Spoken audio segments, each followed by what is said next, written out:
I'm going to give everybody a chance to switch over. We had another glitch here. So everybody just jump in. Jump in, jump in, jump in, jump in. Hello, everyone. Everybody's jumping in. It's great. Yeah, I'll give everybody a second. And we were literally just talking about this right before we started. Because this is the third board from them? Yeah, third soundboard. We're going to have to retire it. Which means... Well, we may have to retire the church lady. No. I can't do it. I know. Do we have to pay a price for this? Because I don't even know. I can't. Yeah. Yeah, I'm not well. I'm not well about it. All right, ladies and gentlemen, we are going to see if we can pull it together here. Okay.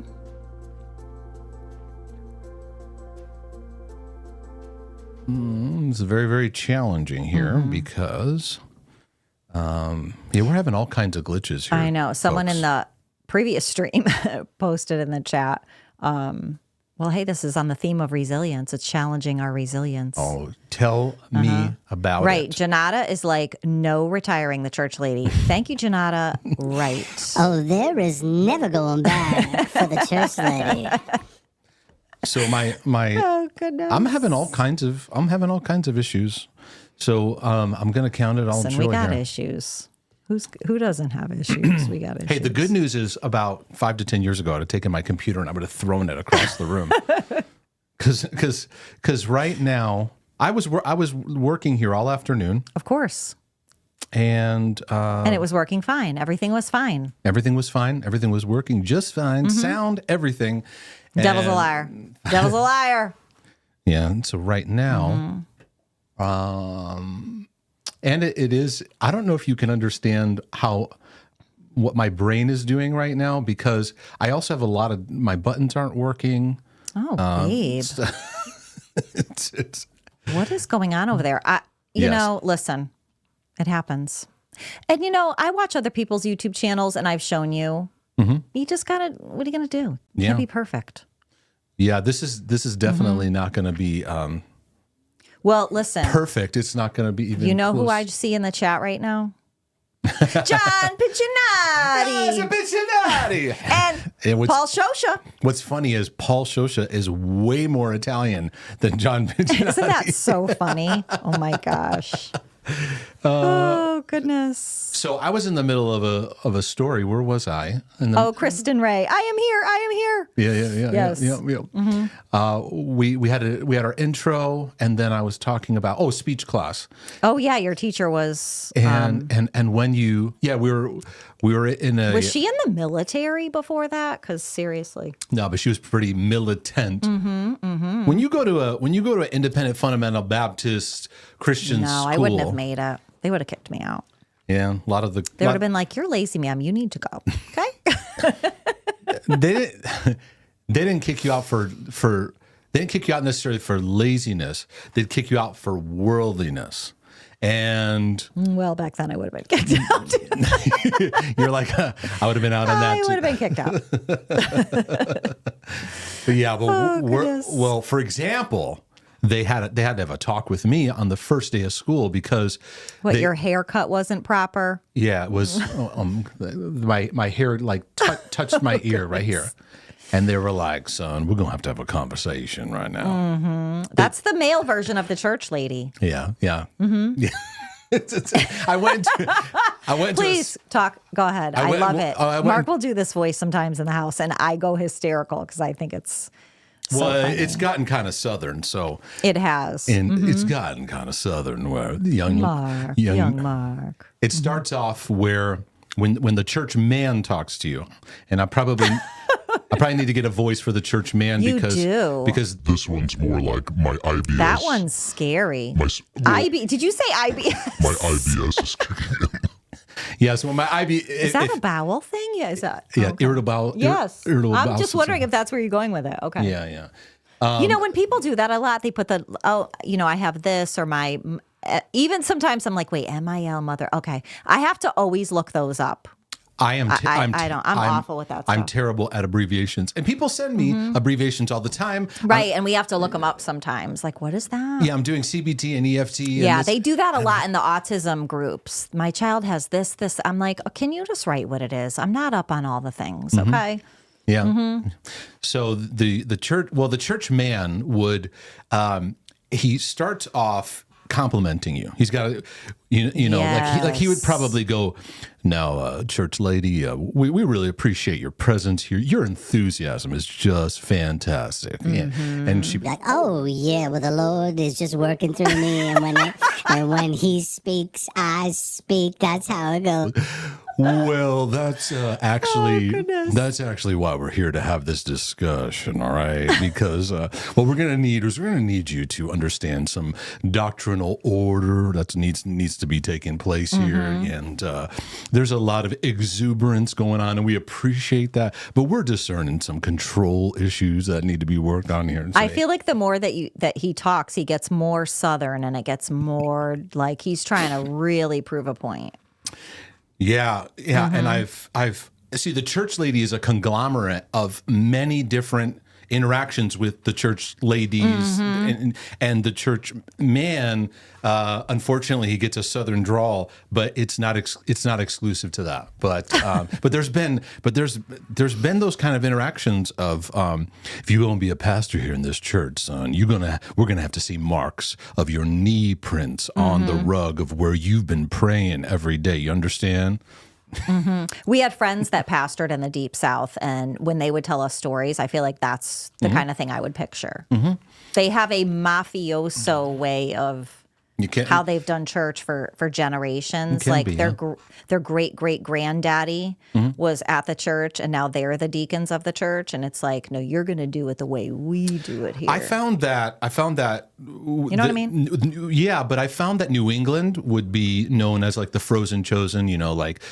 Very very stuck in their ways. Right. And I'm like actually every area of every region of the country and of the planet can have the influence of religious control and legalism. Every people in every culture, every country, right? That's true. Can have that. Some are funner to talk about, though. So, correct. So my speech teacher. Oh yeah, sorry, we got sidetracked. So you'd get up there. I don't remember what my speech was about, but when you'd get up and give the extemporaneous, it would be off the cuff, impromptu, give you a topic real quick, and when you get up there, all your mannerisms would leak out. So if what I was going to say before when the audio cut out in the last stream was that I just did it. Gen Xers will go or boomers will go We tend to have ums we put in. Gen Zers will do like so like I was over there and it's like I don't know, he was like those kind of things. Well, she would, after you were done giving your presentation, which we'd be so nervous, she would point out all the things that you did. Oh, no. And apparently, I would rock the podium, like kind of like I would move, because some people like use the podium as almost like their blankie, they kind of use it like, and well, I think when a lot of people stand too, I do this, like I'll almost spread my legs a little bit and kind of rock back and forth a little bit sometimes. Yeah. Same. But I really was not unknowingly doing this. And so after I got done, I'll never forget this, has like an imprint. After I got done, she goes, "All right, Mark, so everyone, let's do the mark." And she took the podium and started rocking it like this. And I was like, I gotta go into a tunnel and hide right now. Do the mark. That is awful. Yes. Yeah, my friend, I stay in touch with some of my classmates, and they can vouch for this. That's awful. We tell some of our stories. That's like bullying. I don't know. That can scar somebody for sure. Yeah. And but listen, you learned to do great speeches. I learned to speak. There's a part in that under pressure. Under pressure. I learned how to talk extemporaneously and talk on. Okay. And I'm doing that today. So this is where I know our bad experiences can have traumatic effects, and I've had to work for decades on the perfectionistic pressure that stemmed out of those early days. Not that it was her fault, but it all contributes. It didn't help, right? it all contributes to that because, but anyway, it was, all that from how we started the show. But anyways, We'll get there. So none of the buttons on my panel are working. So I will manually have to scroll here and there. It'll take me a little bit to work through anything that I'm saying and going on. Luckily, we have great questions. Got some questions I'm going to go over in just a little bit. And we'll also go into developing mental health resilience. Nice. And hopefully, hold on, we'll all be find mentally resilient today. We'll just make it work. Well, listen, I hope everybody that's joining us in the chats had a wonderful holiday.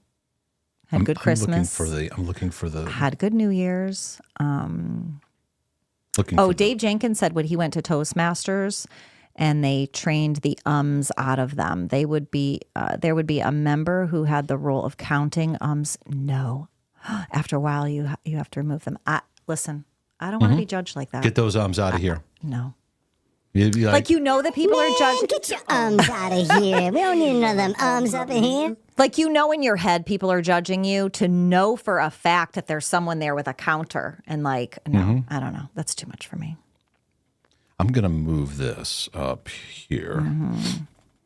You know what? Okay, well, while you're doing that, why don't I go to Rumble and say hey-o to Rumble? Yeah, say hello to everybody. As usual, Katie holding it down in Rumble. TCTP. Margaret, hello. Highlander 1.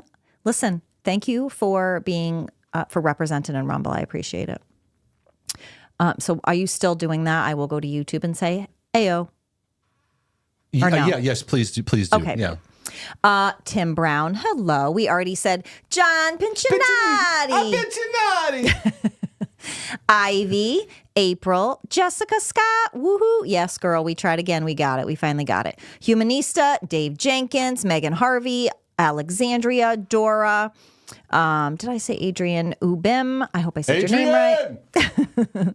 Kristen Ray, April, I am Kaya. Is it Essie, Etchi? Sometimes I just forget. Sorry, y'all. Janata. Let me go down. Patrick, Paige, Nicole, Danielle. Oh, she said Catholic school was bad too. Yeah, I bet. Can I interrupt you for a second? Yeah, go ahead, babe. I would like everyone to vote. I'm gonna. Are you gonna? Oh, go ahead. Yeah, I need a vote on this. There's a poll. Yeah, because I have this mixer that brings all these sounds that people enjoy, right? And it is at times very divine. I'm able to speak very clearly because people want to hear what God is saying. But it is also, as you could see, as soon as we started the broadcast, very problematic, very glitchy. So I can go back to the old mixer, which is stable, but it does not have... It's reliable. Any kind of sassy, frassy kind of stuff. I'd like the unpredictable. So... Okay, so mixer, mixer, yes, or keep what we got. Mixer, no. Meaning this mixer. This mixer. Yes. I think we have the people. If you want the church lady, say yes. You need to put the poll up. Did you put the poll? You're asking me to put a poll up. Well, I can't. I'm about to swing a poll at this. Oh my goodness! I don't think I can. I think you're the only one that can do it. I can't do it. All right.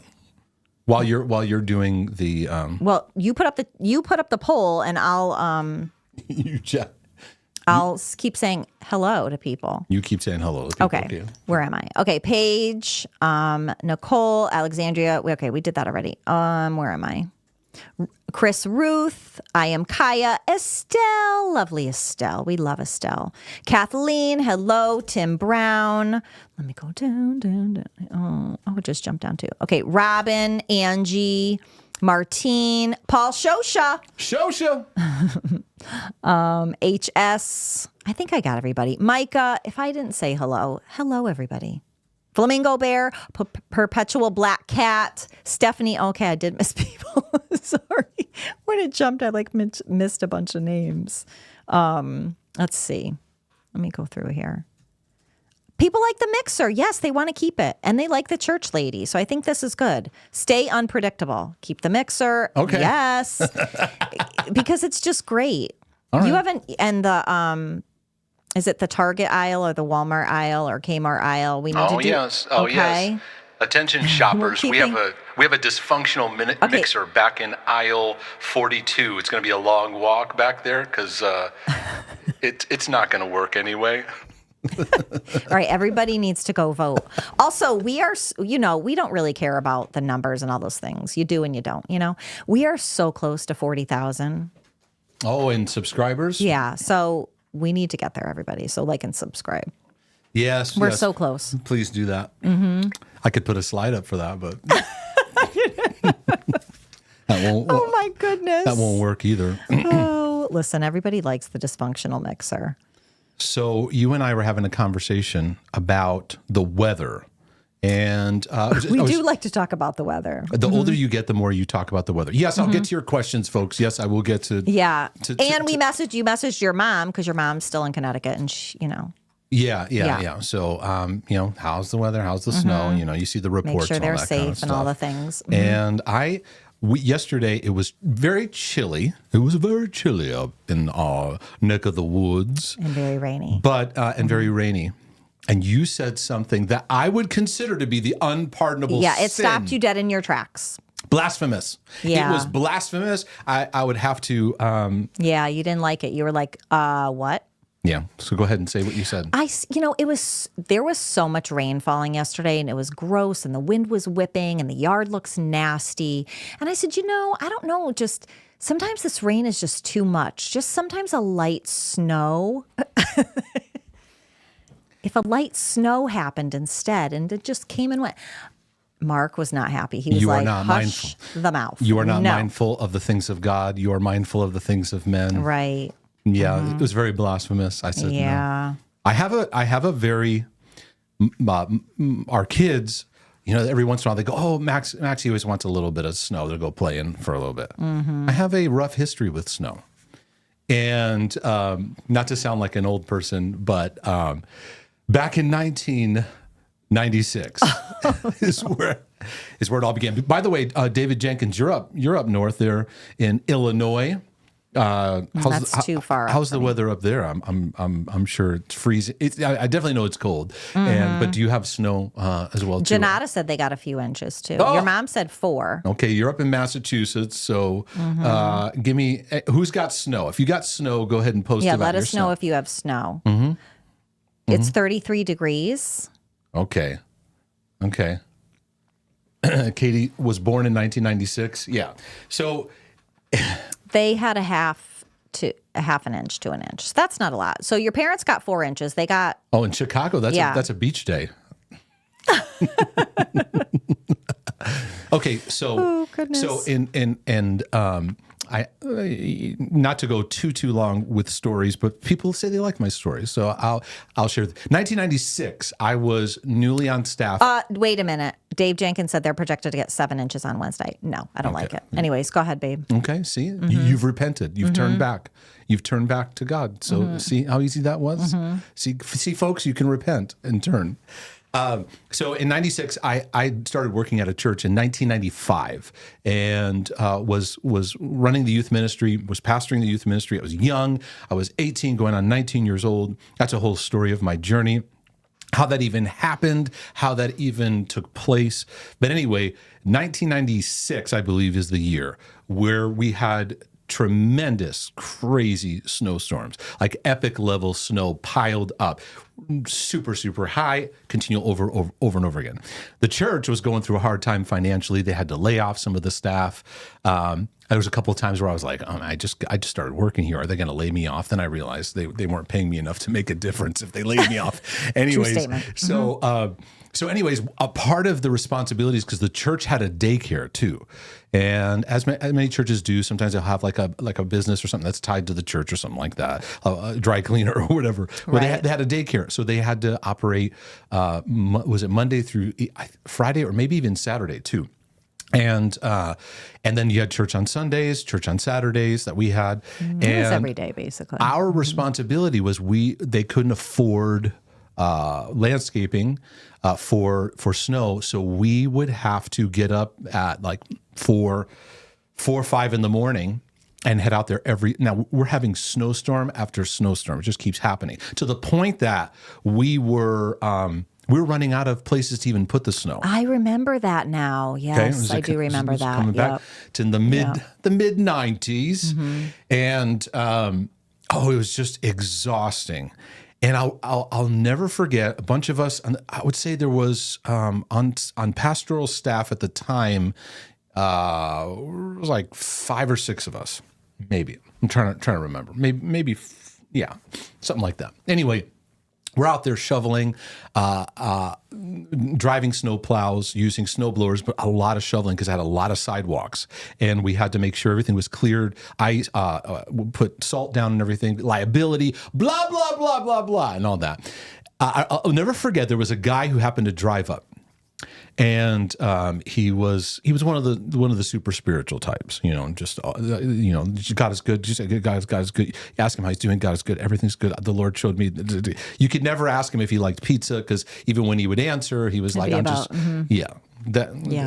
And he walks over and says, it says around us, we're soaking wet, shoveling, exhausted. Yeah. And he says, man, I really want to be in ministry one day and be a pastor so I can pray all day. While you're in the midst of the shoveling. So I can pray all day. Did you want to whip a snowball right at him in that moment? Yeah. Yeah. But we were It could have been a spiritual soul ball. He could have maybe turned it into something spiritual. But we were so used to him always kind of talking that way. So we just kind of let it float on by. What I wanted to say. Like Jim looking at the camera like. Correct. What I wanted to say is, bro, there's not much prayer going on here. That's unfortunately the honest to goodness truth. Goodness. Yeah. Listen. I won't say it any further than that. But listen now. Okay, so I'm 19 years old, and I'm 19, having to be a 40-year-old. And this is a big part of my journey, big part of my story, because there's so many areas of my life that were like emotionally immature. But there were times where I would just go, that's it. I need to vent. And I was with a couple friends in the church parking lot one night. And the way that the parking lot was set up is it had like islands dividing. Not like the mall, where at the mall the parking's wide open. This is where there are islands where you have cars parked on the one side and then cars parked on the other side. And the island has like a little bit of grass, and then it has ramp, like kind of like a cement that's angled, right? So if your car like bumped it, it would just kind of go, it wouldn't like slam against like a straight sidewalk. So this is where all the snow was piled up. And imagine I would say a good at least 6 islands all the way across the parking lot, where the light posts and the piles of snow, and it was over my head, kind of height. You couldn't even see. So I'm sitting there in my car. I was with a few friends, and I said, you know what? This is where teenage brain was still very much in effect and came out strong in this moment. I wonder what would happen if I just floored it and blasted through this one island. I was just looking at one of them. So I backed the car up. I had this old 88 Buick Skyhawk. It was just, What color was it? It was white, but I went and got it painted. That was the thing back then. That was the big thing to do. I don't know. It was just, Anyways, so I backed the car up, floor it, boom, and it hit it perfectly where it ramps off the cement, blasted right through. And I went, This is fun. This is fun, and I'm going to do the whole thing. So I back the car up, and I floor it, and I go, wrong, wrong, wrong, wrong, wrong. I hit the end of it. Cop comes in. And I'm like, I am flipping out. Anyone who has perfectionism, OCD, anxiety kind of issues, a police officer is frightening. And I've had had my run-ins growing up with speeding and being pulled over and all those kinds of things.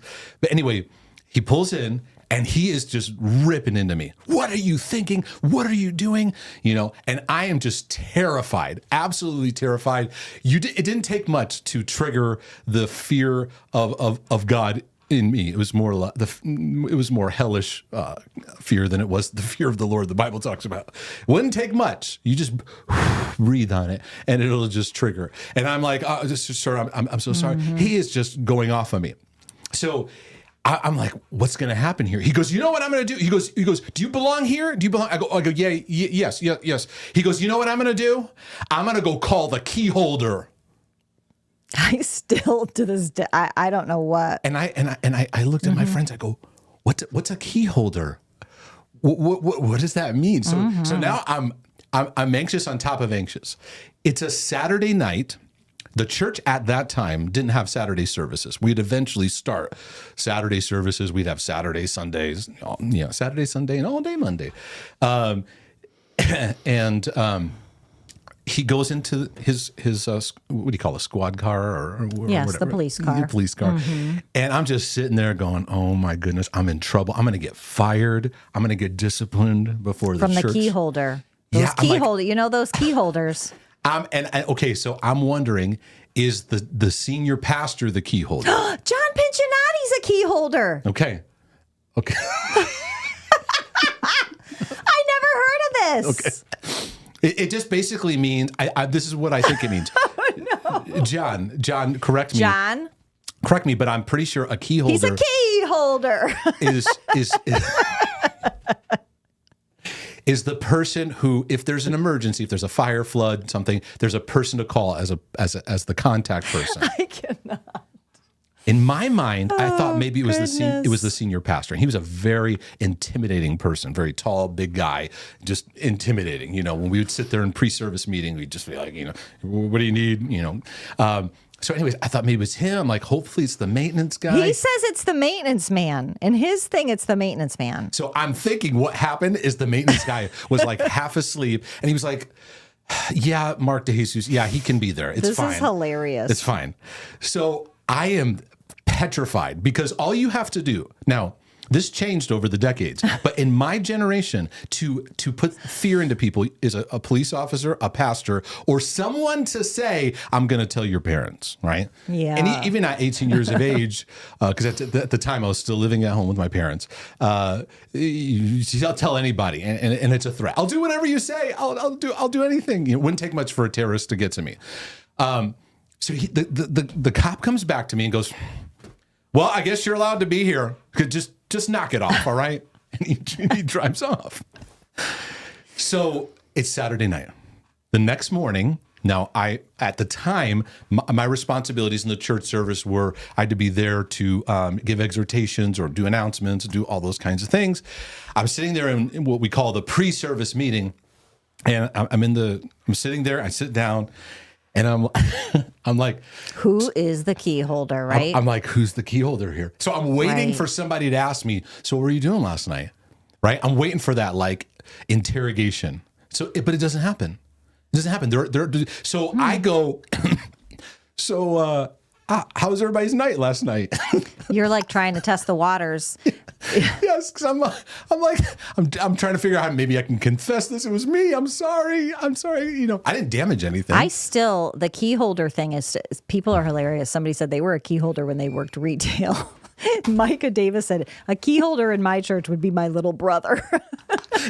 Right. I was imagining like some old person with like a coat over his head. Like it sounded probably serious at 19. Now it's like key holder. I have the key. The key. The best part is that you never found out who the key holder was. Never to this day. Isn't that really funny? Yeah. So that doesn't make you miss snow. None of that stuff makes you miss snow. Listen, I know that I have bashed snow, but I don't know. It's just something, I don't know. I look back at, it doesn't make me miss snow because of that year was a weather traumatic year of No, that's true. endless, and it just didn't stop. We were going into late March. That's true. and They didn't know where to put it. They were like, yeah, I remember that. I remember getting ready for our big Passion Play production we do every year at Easter, and I'd be going out in the snow to go get all, dragging all the crosses that we'd bring in and all the stuff that we'd need for the production. And from that moment on, yeah. So I could, for the rest of my life, put lights on a palm tree. Now, we don't have palm trees here, but I could move to somewhere that has palm trees. I could too. All right. I will say that. So excuse me, even though I was like, oh, a nice white Christmas snow a little bit, I'm all set. And yes, it's not warm enough here. Yeah, you want next level warmth. Yeah, Patrick, there is a quietness after the snowstorm when it's not dirty yet and it's just nice. Yeah, we had a lot of those in New England, and there is a part of that where you do kind of miss it. Snow is wonderful if you don't have to shovel it. You don't have to. Exactly. So anyway. So that's what's going on. Can we find a key holder for the soundboard? Because I think we need to call the key holder. The poll. Okay, so most of the people like the dysfunctional mixer. Yeah, we're dysfunctional. Okay. We're a little bit dysfunctional, so you know what, it goes along with it. Well, I like if you are some kind of web streaming expert and you know connections between the Rodecaster Pro 2 and OBS. Doesn't David Jenkins know a thing or two about that? He does. David, you need to. We need to talk to you, David. You need to help me out because this is the only board. I have another one like it, but it also does the same thing. That makes the Romans 8 says I got here late because I was shoveling the driveway. Snow sucks. Exactly. That deserves a bitchinati. I'm gonna start using that term for like an amen, I know, right? Amen. So be it a bitchinati. No, my mother and my sister love it. They think it's so funny how we yell at his name. Yeah, because but anyways, I would say looking back at those days, I didn't have enough room to be a 19-year-old.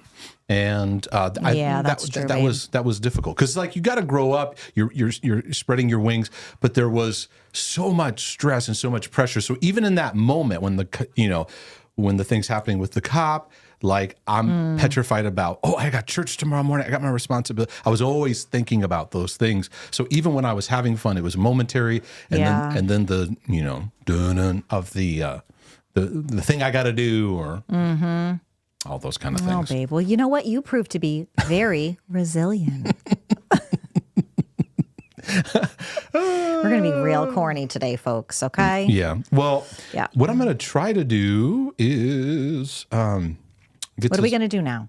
Well, are you going to take questions? What are you going to do? Take a break and then... I'm going to get... Yeah. Dave Jenkins said, send me the make and model of the soundboard and he'll look into it. It's a Rodecaster Pro 2. Yeah, you can. It's by a company called Rode, Rode. They make a Rodecaster. This is the 2. When I use the 1 is stable. It works consistently, but it doesn't have the the fun stuff. The fun stuff. Yeah. Well, and this one does. And I looked online, and people are saying I saw in some Reddit feeds that they have all kinds of trouble with it. And I'm even having settings right now. The only way to fix the problems I'm having with this is I got to reboot and I'd have to get out of the feed and I'd have to redo a whole new feed. Yeah, we don't want to do. No, we're not doing that. I'm not doing that. No, sir.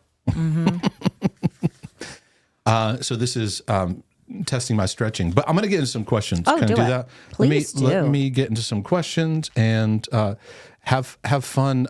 Have fun putting timestamps on this because there's not going to be the oh my goodness the slides that you usually check. Oh, great. All right, so let me get into. There's actually some good questions that came in, and let's see. I got to get out of snow and nothing working in the stream and figuring out what planet I'm on and maybe try to talk about resilience.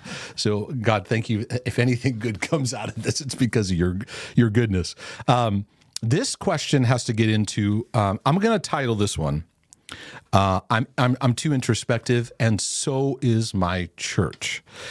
I talk a lot about performance-driven churches. Churches that oftentimes are not aware of the health and emotional life of the church. It's a lot of go, go, go, do, do, do, serve, serve, serve, and a lot of things get neglected. In this case, I have a sister who wrote to me, and there's a lot of emphasis of heart healing, and there's a lot of emphasis on working on issues, but it seems like it gets too much. And there is continuums we can go on, and certainly getting to extremes. But anyways, let me get into it and provide some feedback if I can. I've been watching your channel for almost 2 years now. Thank you so much for the work that you do. Your videos and books have been truly impactful on my spiritual journey. I don't know if you will get to respond to this, but I've been quite desperate to look for advice on how to overcome this one specific problem I've been encountering. So I thought I might as well try to email you. A few months ago, I started walking with a very tight-knit church community here that is extremely caring and supportive. Now, you said a few months ago. That is certainly still in the early dating phase and stage of relationship. A few months, you're even a year, you're still just getting to know people. So just want to make that clear. The pastor is very trauma-informed. His wife is actually a trauma therapist, and a lot of their ministry focus is on inner healing, building deep and intimate relationships, and understanding the role of trauma in our spirituality. Now, the way that a church is structured, you're often going to have a church that flows out of the life of the strengths of the person who's in charge. Senior pastor. Whatever that senior pastor's passion is or sense of emphasis, that's going to often be a strength in the church. And a lot of times in churches, we try to go and we go, oh, the church doesn't have, we want Walmart church. We want a little bit of this, we want a little bit of everything, we want this and that. Or we have an agenda that we want to see emphasized. And something that you just have to understand, especially in modern churches that flow out of like a senior pastor, is the flavor of who that person is often going to flow down into what programs, what's emphasized, what's not.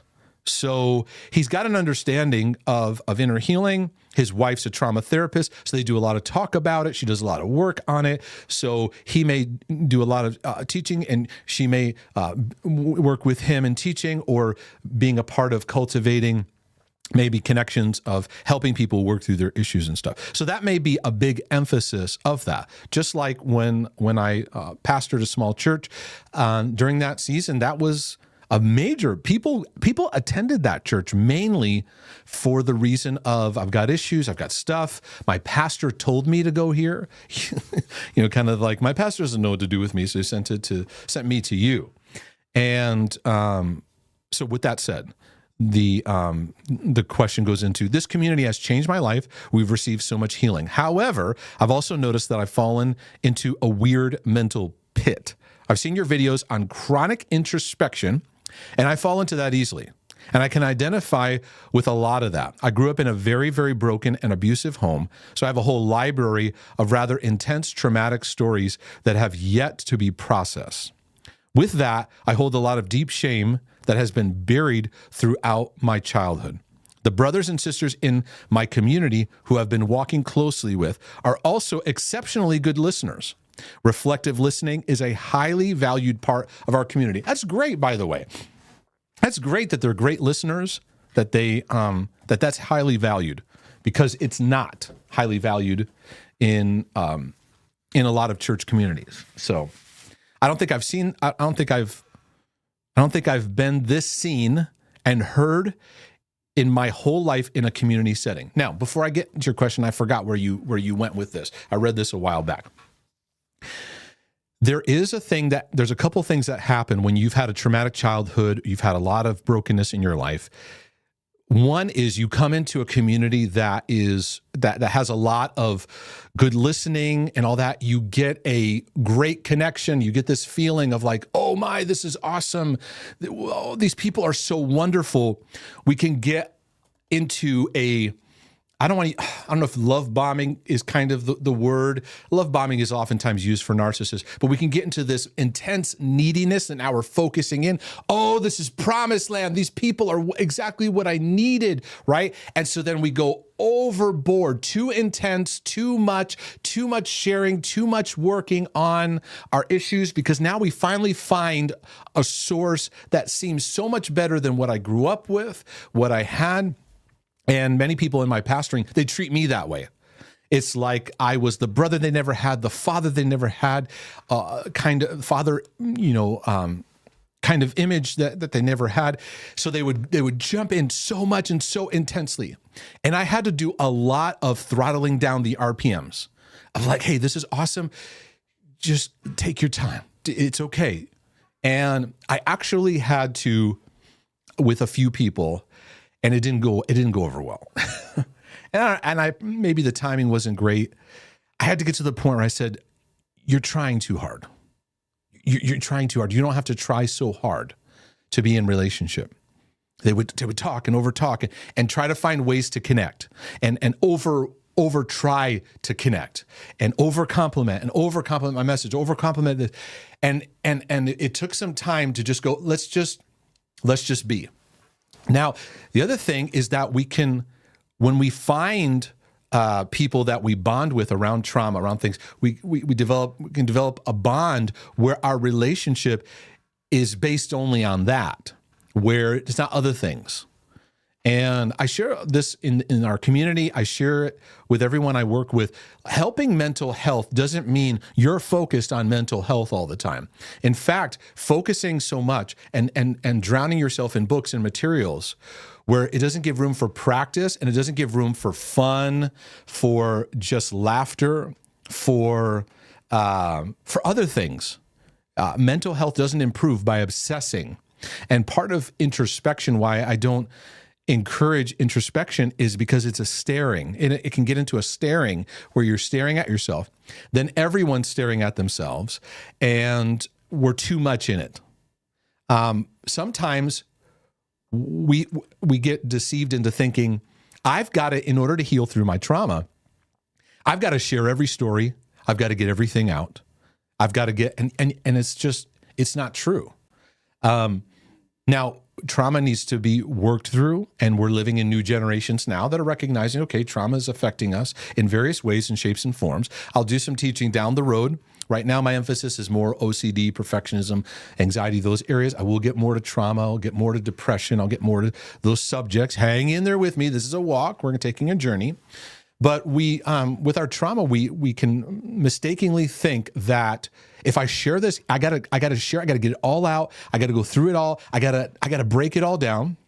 And many of my obsessors, my obsessive brothers and sisters, can get into that, where they think I haven't gotten to the root. I gotta go through this. I gotta go through.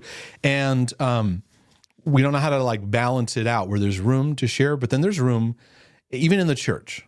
There's room to just have joy. There's room to just celebrate.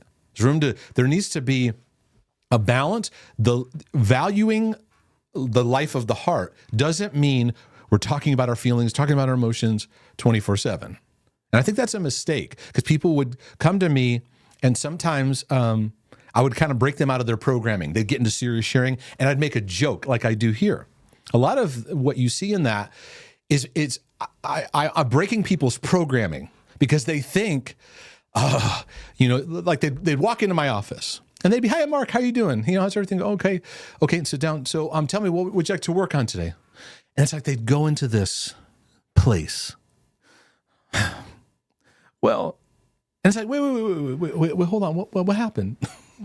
What happened, right? We're conditioned, like, I got to go into this mode right now. Solemn. And it's like, no, it doesn't have to always be that. When we're working on issues of the heart. Now, is stuff we happened in our childhood scary, frightening, traumatic, deeply damaging? Yes. But healing isn't staring at it. It's nuance. And I learned this firsthand, because when I started to come into heart healing and inner healing modalities, and I was interacting, I felt like I needed to get my story out. Oh, really? You do that? Well, I got this thing, and some of my friends would just redirect me. And I would get upset because I had like this, I need to get this out. I need to talk it out. Hey, let's go play some golf. And that was me learning, healing isn't by all of us just like constantly talking about it and constantly staring at it. I actually need to know how to play golf and give those subjects a break, right? So that's a whole tangent, and I got to remember where you went with the question, but I wanted to bring that out because I think it's important to be aware of. I grew up in a very, they're good listeners. But on the flip side, I found myself engaging in deep stories of trauma almost every time I see members of the community. Yeah, so that's what I'm talking about. If that's happening, that needs to be paused because now it's too much, and healing doesn't happen in that. And we sometimes think, it would help me if I went to a camp, if I went to a treatment center for 6 months, and every day we just rolled up our sleeves. No, I'm not saying that don't do that. I'm not saying don't go to a treatment center. I'm not saying don't. But healing is found in day-to-day life, right? And life healing is found in the spectrum of experiences. Tears, sorrow, grief, laughter, light, not heavy all the time. If you followed me around on a daily basis, and I roll up my sleeves every day and get into the trenches of people's darkness, brokenness, struggle, you'll see me redirecting myself back to light things. Lightness is actually one of the most healing things for me. So when you see my wife and I joking here, you see me doing the church lady. I'm maintaining my own mental health. Mm-hmm. I'm actually fighting off strongholds by laughing. In fact, I'm actually happy right now that none of my panels are working. None of the buttons are working. I don't even know if the sound's working right now in the feed. I've got all these comments here, and I'm fine. Right. We've come a long way, babe. Long is... Yep. And because a big part of my healing has come through laughter, has come through not taking myself so seriously. Mm-hmm. And we can make the mistake in self-help recovery groups because our problems are serious, but our solutions are not serious. Oh, give me the organ. Our solutions aren't all serious. You understand what I'm saying? Yeah. Understand from the standpoint of, because we get this posture, right? Mm-hmm. Some of what churches need is, have a church picnic. I think a lot of churches should have a gathering one week and then the next week have a picnic, and just be together and see what shows up in conversations. I don't like the modern church structure. It's one of the reasons why I'm not a pastor in an institutional church. The schedule drives me crazy. Here in what we do, I could get into the weekend and go, hon, I feel like this week was a lot. I taught a lot. I brought a lot of things. I'm feeling a little bit just tired. You know what? We're not going to do Sunday Night Live this week. I'm going to announce. I'd love that option and freedom. I couldn't find that in our church life because they're like, wait a second, it's Sunday. We need to have a sermon, and I wanted to say, but did you listen to the one last week and apply it and live it out? I think that we need to value relationship health, but what that looks like doesn't mean us all sitting and being introspective with each other. And so I've seen many inner healing groups operate like that. And they're always, what gets frustrating is they're always analyzing each other. Mm-hmm. I think no, that's kind of shamey, and no one wants to be felt like they're being analyzed. We're meant to enjoy each other in relationship and let God reveal. The key is being open to it so that as things are revealed, I see this, this issue coming up where, I could use some healing in that. So, all right. It just naturally comes up since we have become such exceptional listeners, has become like our group culture to always listen for what lies beneath. Yes. And I think that the always looking for what lies beneath is can be unhelpful if that becomes chronic and obsessive. When I talk to people in day-to-day life, and again, I do this for work. I have radar for what drives people, what they do, what they don't want to do, what they wish they would do. It's one of the graces that's on my life. When I talk to people in day-to-day life, I'm not firing that thing, examining them. In fact, I go, what kind of fertilizer you use? Yeah, you got good tall fescue over there. Oh, that's great, right? Because I appreciate the nuance of life, and that's where the healing is actually found. Often what lies beneath us is darkness, shame, fear, regrets, pain, and trauma. So upon talking about those stories at such high frequency, the shame that has been buried within me has been triggered and resurfaced like never before. Yeah, it's too much. It's just too much. It needs to be throttled down. It's been so intense, like I'm in a therapy room every time I see these friends. Every time I see them now, I feel some protective mechanism rise up in me that is guarding against another deep and heavy conversation. If I walked in there, I would probably be like, whoa, okay, this is a little bit too much here. Wait, Mark DeJesus, don't you do that? Yeah. Anybody got a volleyball? I see a volleyball net out there. Want to go play some volleyball? Right? Wait, I thought you heal hard. Yeah. Yep. Let's go play some volleyball.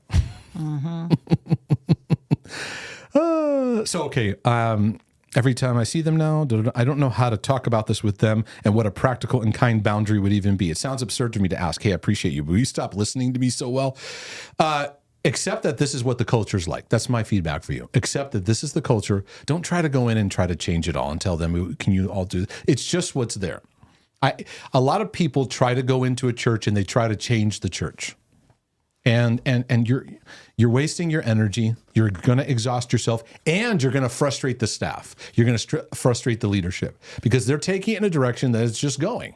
It's just where it's going. Mm-hmm. And if it doesn't fit, and it's like friction, if it's like two pieces of sandpaper, and go, hey, either A, I'll just come Sunday because I appreciate this, and I haven't really. This might not be the best fit for me, but don't feel like you have to make everyone get it. This is how they operate. Furthermore, with that, over the past few months, I noticed myself distancing from God. I used to be so joy-filled, hopeful, excited for what was to come, walking my identity as his beloved. Now I frequently feel like there's something wrong with me that needs to be tended to. Yeah, I think you're staring at yourself too much, and that opens up shame. And it's a law-based perspective. It's the same thing as a Christian examining, God, what sins do I have in my life? A sin-based relationship with God will drive a person crazy, and it will also cause them to want to feel distant from God, because your association is, when I talk to God, I need to be examining all these sins. So you never actually relate. And I think God is saying to many of us, can I just sit down and have some coffee with you? Does it always have to be on all these things? But God, I need this. But God, yep, come sit at the table. Let's just be. So anyways, I've resorted to taking a distance for now from those friends, but I feel guilty about that. I'm wondering if you have any suggestions. I want to be joyful and free again to love Jesus the way I used to. Well, I never encourage people to love Jesus necessarily the way they used to. I encourage people to love Jesus in a new way.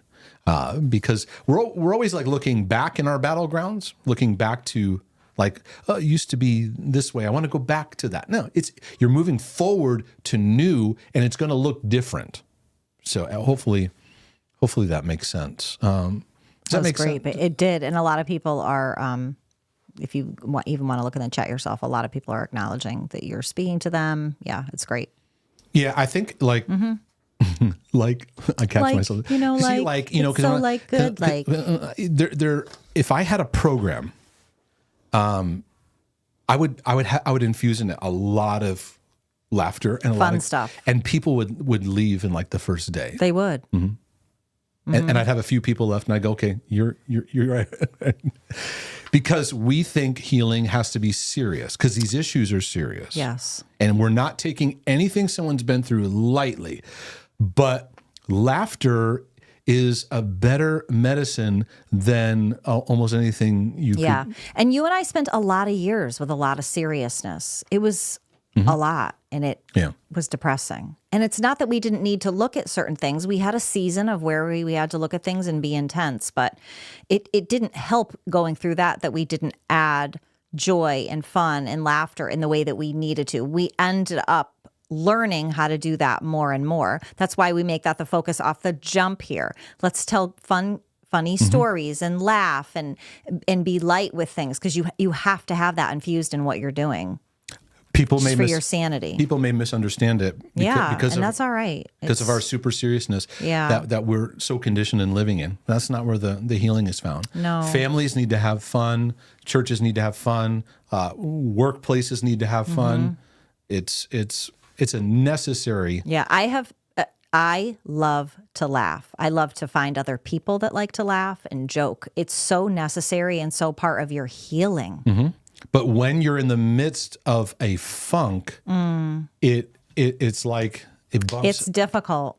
I know that. There's resistance. Sure. Resistance arises up, and the resistance needs to be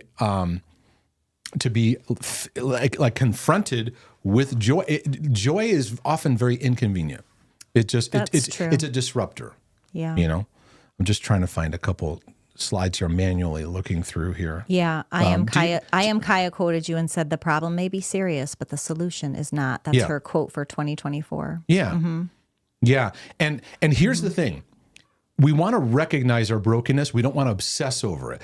When you notice it and go, okay, maybe somebody goes, all right, I got mother wounds. My mother was narcissistic, or she was a drug addict, or whatever. Okay, I see that. I got to recognize healing. It's not like now, okay, stare at it. I got to work at this. It's like, okay, I'm noticing God. I'm now aware. I have this in my awareness. So now the Holy Spirit can bring to awareness things now that we're open and aware, right? Sometimes we want God to just like send words into our brain out of nowhere. The Holy Spirit works with what's being tended to within us, right. Specifically the Word of God, but the awareness of the Word of God bringing life to areas of our life. And you go, okay, I need healing in this area. Now I'm aware of it. It's there. I'm not staring at it all day. Right. And listen, there are a lot of people that use humor to deflect. We understand that. Right. I'd rather be around the funny person, though. That's true.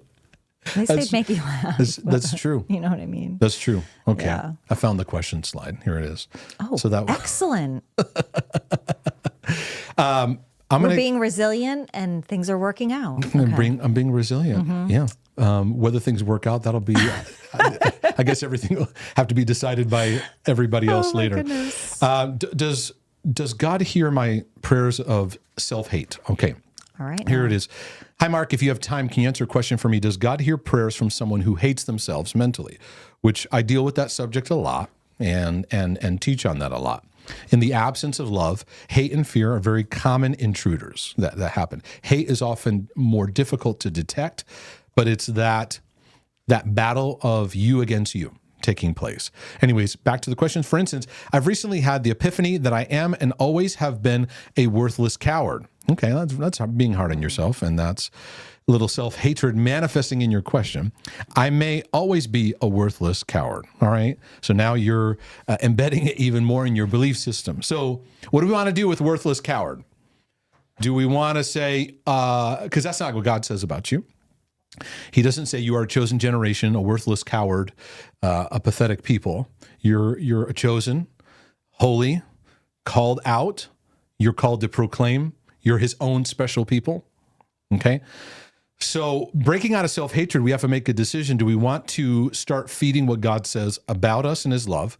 Or do we want to start feeding what the anti-love, anti-God, anti-Christ messages are saying in our world and saying within our thinking? So anyways, he said, I just didn't acknowledge it before, but I've accepted it. Now, with that being the case, let me skip through this a little bit. Do you think God will answer my prayers about my brother's salvation? Well, let's not talk about your brother's salvation for a moment. Let's talk about you.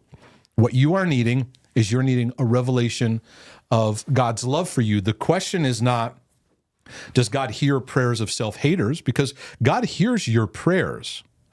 But when you're praying out of a place of self-hate, it's not bringing effectiveness to your prayer life because you're praying out of something God isn't saying. So if I pray out of something God isn't saying, I'm going to be frustrated in my prayer life. So if, for example, if I pray right now, God, why did you leave me? Well, he didn't. But I'm praying out of that. And then I'm frustrated why I don't hear an answer.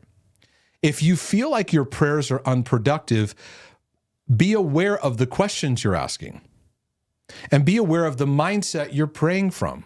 Because part of enhancing our prayer life is how we're seeing things. You know, think about your prayer life. What are you saying? If I was to take a transcription of your prayer life, what would I see?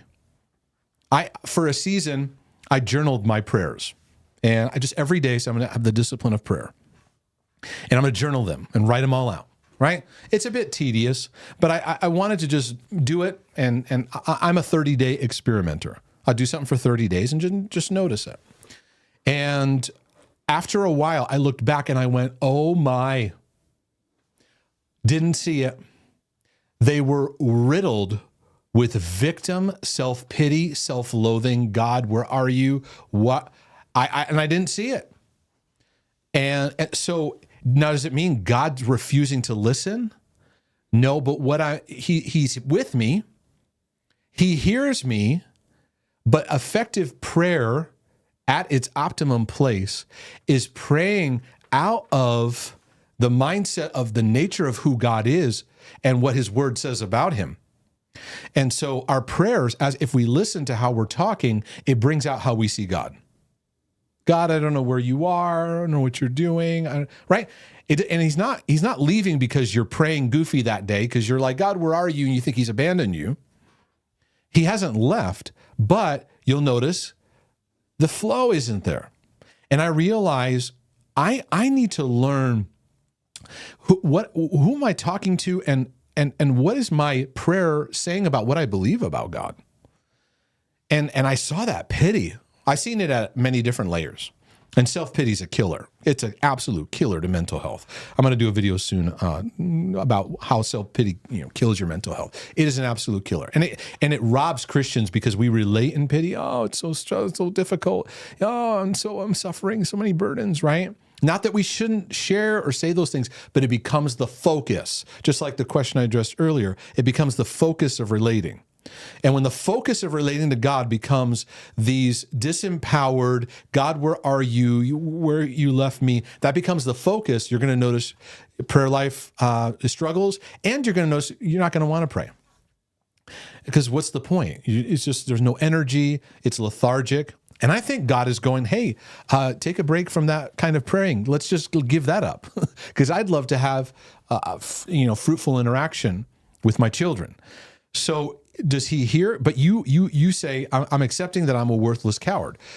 You're coming into a agreement with something God's not saying about you. And I made a decision for myself that I don't want to reinforce in my thinking something God is not saying about me.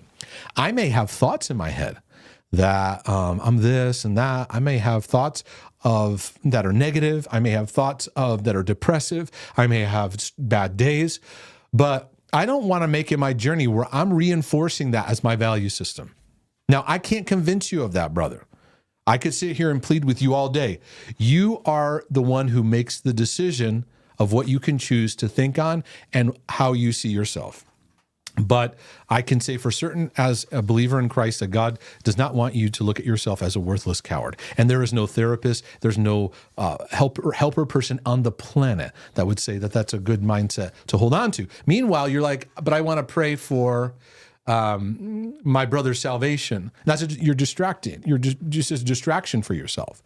And I saw this in Christianity. I see it my whole life. Is people living in chronic self-hatred, but they distract themselves from facing themselves. Oh, let me pray for you, sister. Let me pray for you, brother. Oh, I'm helping. Oh, don't worry about me. Oh, don't worry about me. Oh, no, God will take care of me. And really, we're uncomfortable with love. Mm-hmm. And you can't, if you want to relate to God, you cannot relate to God without relating to love because he is the very essence of love. And we've just lived in this avoidance of ourselves for so long. So we see, battles and struggles like this happening all the time. And so you're loved, but you'll have to make a decision to receive that. And that's what I have to say about that. Maybe I'll take a minute and talk about Carl Jung for a minute. Oh. Yeah, maybe some Freud. Who knows? Hello, I have seen a few of your videos, but not most. So that means the answer to this question is you're going to need to take some more time to get into my materials because I talk a little bit about this. So please bear with me if you've given the answer to my question in one of those. I have a little bit, but I'll entertain this a little bit here. I've heard that Jung, J-U-N-G, Carl Jung, who she's speaking of, that Jung had a familiar spirit. Given that he is, I think, one of the founders of modern psychology, do you think it's possible that through him, doctrines of demons are embedded throughout the teachings in the field? I also get the impression that other influential people in psychology's history were not godly. I wonder if you might share what you know about the matter and how much you believe psychology should be trusted in the light of any info that you have. Thank you for taking the time to read and consider my questions. So, there is an aspect when you study, there's an aspect of studying history that you start to get into the nook and cranny of the good, the bad, and the ugly. For example, if you study world history and you study any country, you'll see great things that took place. You'll see some dark things that took place. And if you study it well enough, you'll notice some stuff that even gets hidden and gets pushed aside. And you can look at people's history, you can look at the history of anything, and you're going to see flaws. If you study the history of the church, if you really get into it, which I have, you could get really discouraged. You could get really jaded and look back and see the abuse and see the want to talk about ungodliness that took place. Interesting little side tangent here. I'm doing a lot of research because at some point I'd like to in the future do some stuff on the history of mental health, and I'd like to do a lot of work on depression. A lot to say on it, but I'm still in my own process in learning and stuff like that. And I was reading some materials on the history of depression and the medieval church days, and I was wow, this sentence stood out to me. I can't quote it perfectly. In the church at that time, there was no such thing as depression, but there was a term called melancholy or melancholia, considering at the time it'd be in European areas. And if it was known that you had melancholia, if you had that, then what it meant, especially in culture and even in the church perpetuated this mindset. It meant the disfavor of God was upon you and you did not have the knowledge of salvation. And I said, there's the salvation OCD happening in the year 500, all the way back. I forget the date of when I read the quote, a specific quote. If you have depression, it means the disfavor of God is upon you. He's unhappy with you. And the knowledge of salvation is not within your reach. And we wonder why people are spinning. I don't know if I'm really saved. Maybe I lost my salvation. I don't know if I'm really saved. This mindset has been there in the church. This isn't Carl Jung. This is in the church. Okay? Now, I've read some dark stuff about people like Carl Jung, strange stuff and teachings from Freud, even stuff when you look at Alcoholics Anonymous and go back to Bill W. and see some stuff that they may have tapped into, may have been into. You go, okay, there's some squirrely stuff going on there, right? I still think, though, that in the corruption of the church, in the corruption of people, they can still notice things that we need to be aware of.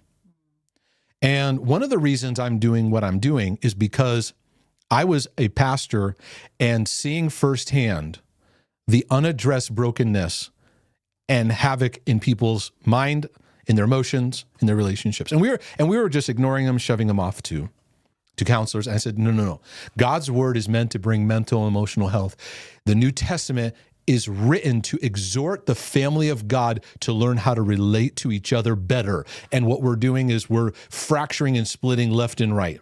And we're getting worse and worse at relationships while building big buildings, building big programs, getting invested in all these things. And we're getting souls saved. And by golly, we had 300 people say the sinner's prayer, but we don't know what to do with them when they show up. And we bring them here for a sermon, but we send them out there for all their issues. Go to your counselor, go to your recovery group, go there, go there, go there. Nothing wrong with sending people. I'm not saying that, but I'm saying what sparked my passion to go, no.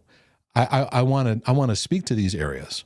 Now, Alcoholics Anonymous spoke to the battles of what people were actually facing, and there was a lot of Christian influence in it. But there was some weird stuff in there too, in some of these guys' life. And you're talking about broken guys with lots of issues. And some of them, there's writings that maybe they got into some seances and things like that. Okay. We need to be aware and have healthy filters through our life. Some people think that if a vessel shows flaws, sins, brokenness, that what they said becomes invalidated. Christian, non-Christian, So it's like, I remember I had a Holy Spirit experience at a Jimmy Swaggart crusade. Jimmy Swaggart was like, he's still alive, very legalistic preacher, heavy-handed, Pentecostal, legalistic. I had an experience with the Holy Spirit, one of his crusades. And then everything that came out about how he was living and what was going on, does that negate what God was doing? Right? Now, in a secular arena, if people are showing patterns of awareness in people's mental health and their state and what's helpful and not helpful, is that wrong? Or is that something that the church should say, we need to be aware in our own lives of how we're relating and how our thinking patterns are, because the scriptures speak all about renewing of the mind and how we think and how we relate to each other and demonstrate God's nature to each other. Historically, if you had a mental health problem, okay, do you know where you would go? Historically, there was no psychiatrist, there was no psychologist, there was no therapist. You'd go to your priest. That's where you'd go. Over time, as the church became more modern in its approaches and emphasis and things, there was this shift. It happened really in the early 1900s. There's a shift where if you had anxiety, you weren't going to your pastor anymore. You were now going to a counselor. Okay? And the emphasis of the church became more about growth and bigger and Walmart and wrong button, and Kmart shoppers and all of that, right? And so now you'd go to church on Sunday, but for your marriage, for your anxiety, you're going to a psychologist and then later psychiatrists. And then we saw the opening of psychological medication now being the next shift. So when people had a mental health issue, it's what medication do I need to take? What's the diagnosis equals what medication, right? So there's all kinds of problems. What AA got dead on was that people are struggling, and we need to get back to honesty, the brutal honesty of we're all broken, we're all messed up, and we need to be supportive of each other and work through a healing journey. Some of that's reparenting, some of that's honesty, some of it's forgiveness, right?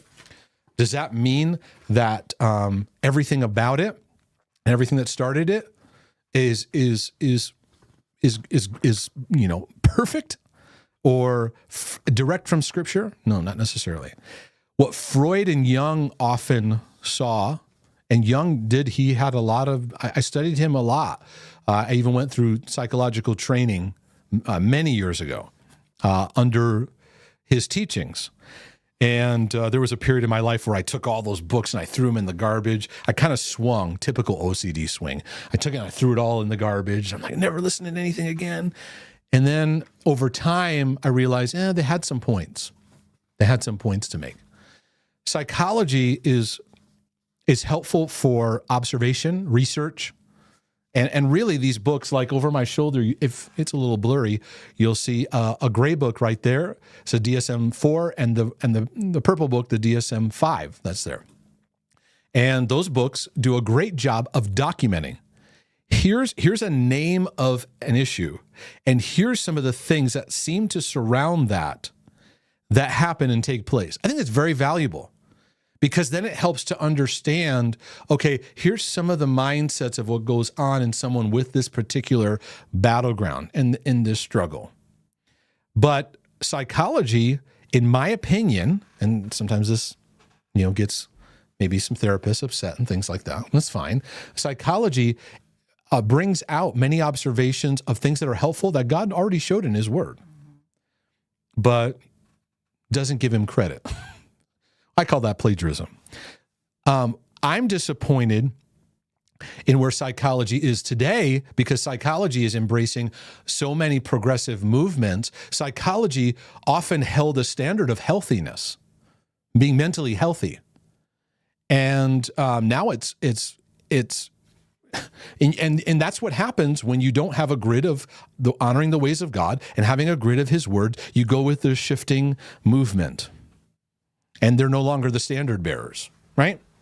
There was a time where pastors, when they'd meet counselors, is kind of intimidating, because the counselor was holding a standard of healthy living, and the pastor's like, be uncomfortable. I got brokenness. I don't know, And my frustration is psychology is no longer, and maybe it hasn't been for a while.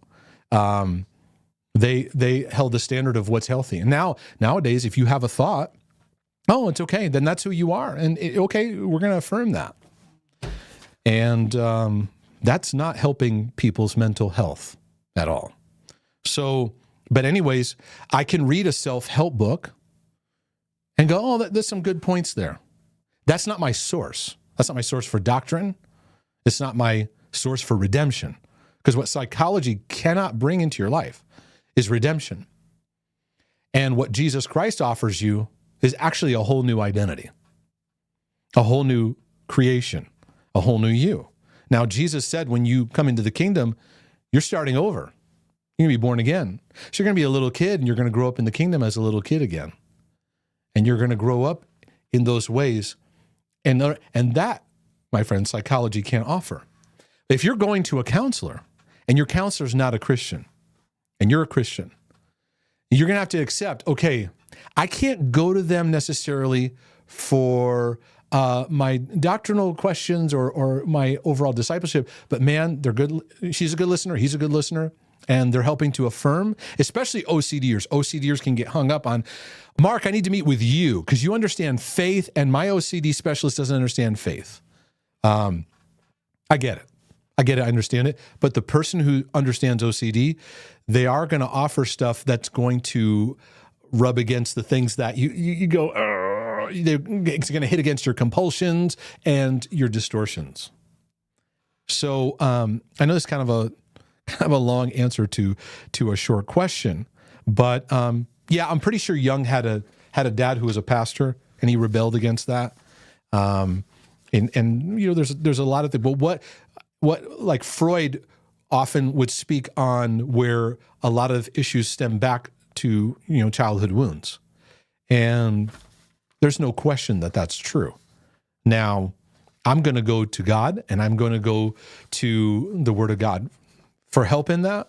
And actually, it's why I'm doing what I'm doing. So does that make sense, hon? Do you have any... I think that's so good. It's really good. Do you have any, when you're listening to me, do you go, well, what about this? Or, is this, do you have like any appendix that you'd want me to address in that? No, not at all. I think, you and I talk about this stuff a lot, and it's unfortunate. I think that I want to give credit to the people in the church that are trying to look at it as a whole picture. Yeah. Not just wholly, but as a whole picture of the body, issues of growing up. And there are pockets of churches out there that are really trying to get to the heart of the matter and help people heal. I think we're such a superstitious culture. We're so afraid of evil. We Right, think we that's true. discern. We think we discern things because we see somebody act a certain way. And you're right. And we end up dismissing. We want to see a perfect package in order to receive. We want, and we end up dismissing people when sometimes there's things that they have that we need, because we're all kind of just wandering through this journey trying to figure it out too. But I'm babbling a little bit. Everything you're saying was just great, and it's reminders that we all need, because we get stuck in our certain religious holes of how we need to receive information and how we need to process it, and we need to be broken out of that a bit. Yeah. So I think that we can be very black and white in how we receive any kind of input. Mm-hmm. So if you watch the news and you see a broadcast on anxiety and they give you a couple of tips and you go, oh, that was helpful. Mm-hmm. I think many people honestly go, oh, but I didn't get that in reading my Bible. And it's where we, right. We get in unproductive ditches, very, very black and white, kind of ditches. Right. So anyways, all right. Let me do one more here. I could go for a while on this one. It's about me leaving pastoring. I know you were once a pastor at a congregation. How did you feel about leaving that position? Did it make you feel like you were abandoning God and ministry? People have prophesied that I have a great calling. Oh, I'll get into that part of the question in a second, because that goes in a different direction. How did it make me feel like I was abandoning God and ministry? Well, as a kid, this is probably going to surprise some people. I felt, when I look back, I could see OCD happening when I was trying to process the call of God. In my Christian school, we had this boys group that the pastor was mentoring, and he would do like a talk each week when we would meet. He was the pastor of the church, and they'd have the ladies meet together and the guys meet together. It was a good idea. But he said, what do you feel the call is on your life? What do you like, where you're going to go when you grow up? And I wanted to be a sportscaster. I loved watching ESPN. I watched it every morning. I watched SportsCenter.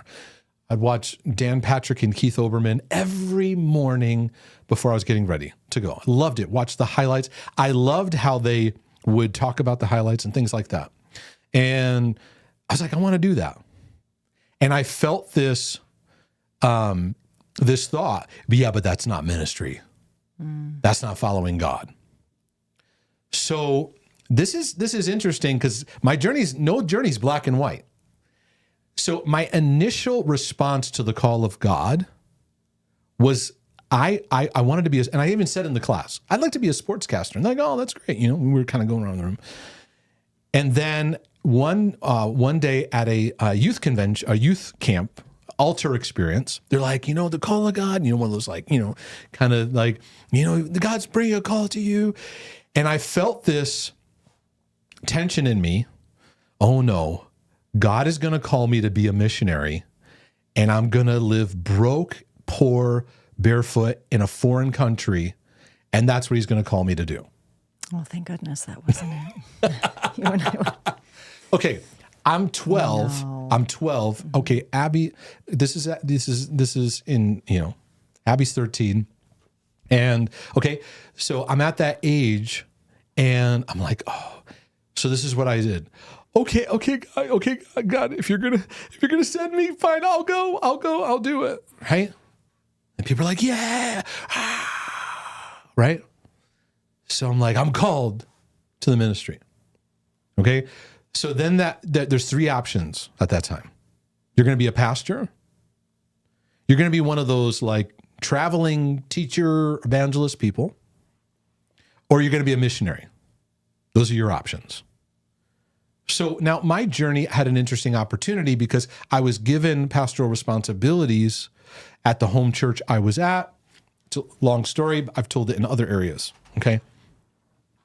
So fast forward many years later, I'd now left that church.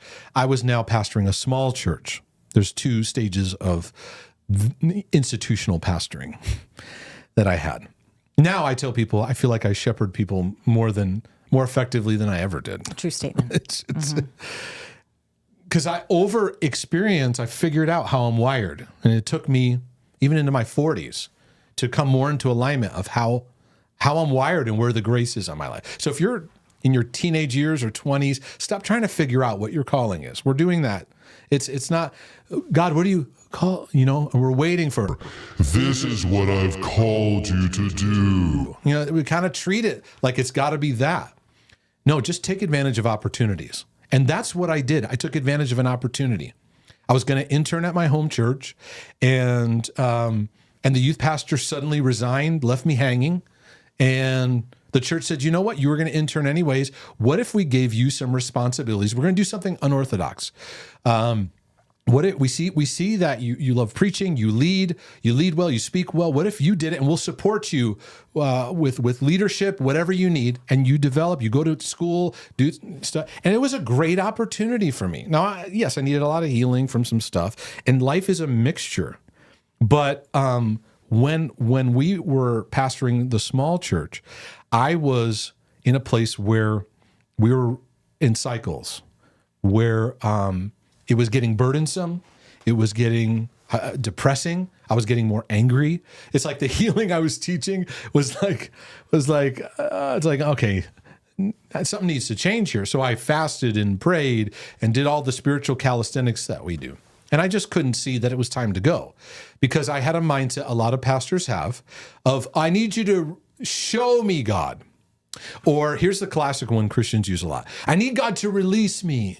And again, it's the, I am releasing you. We're asking for this very, very mystical kind of experience. Many pastors today, or pastoring churches, would be better insurance salesmen. They'd be better, but they're like, no, that's not ministry.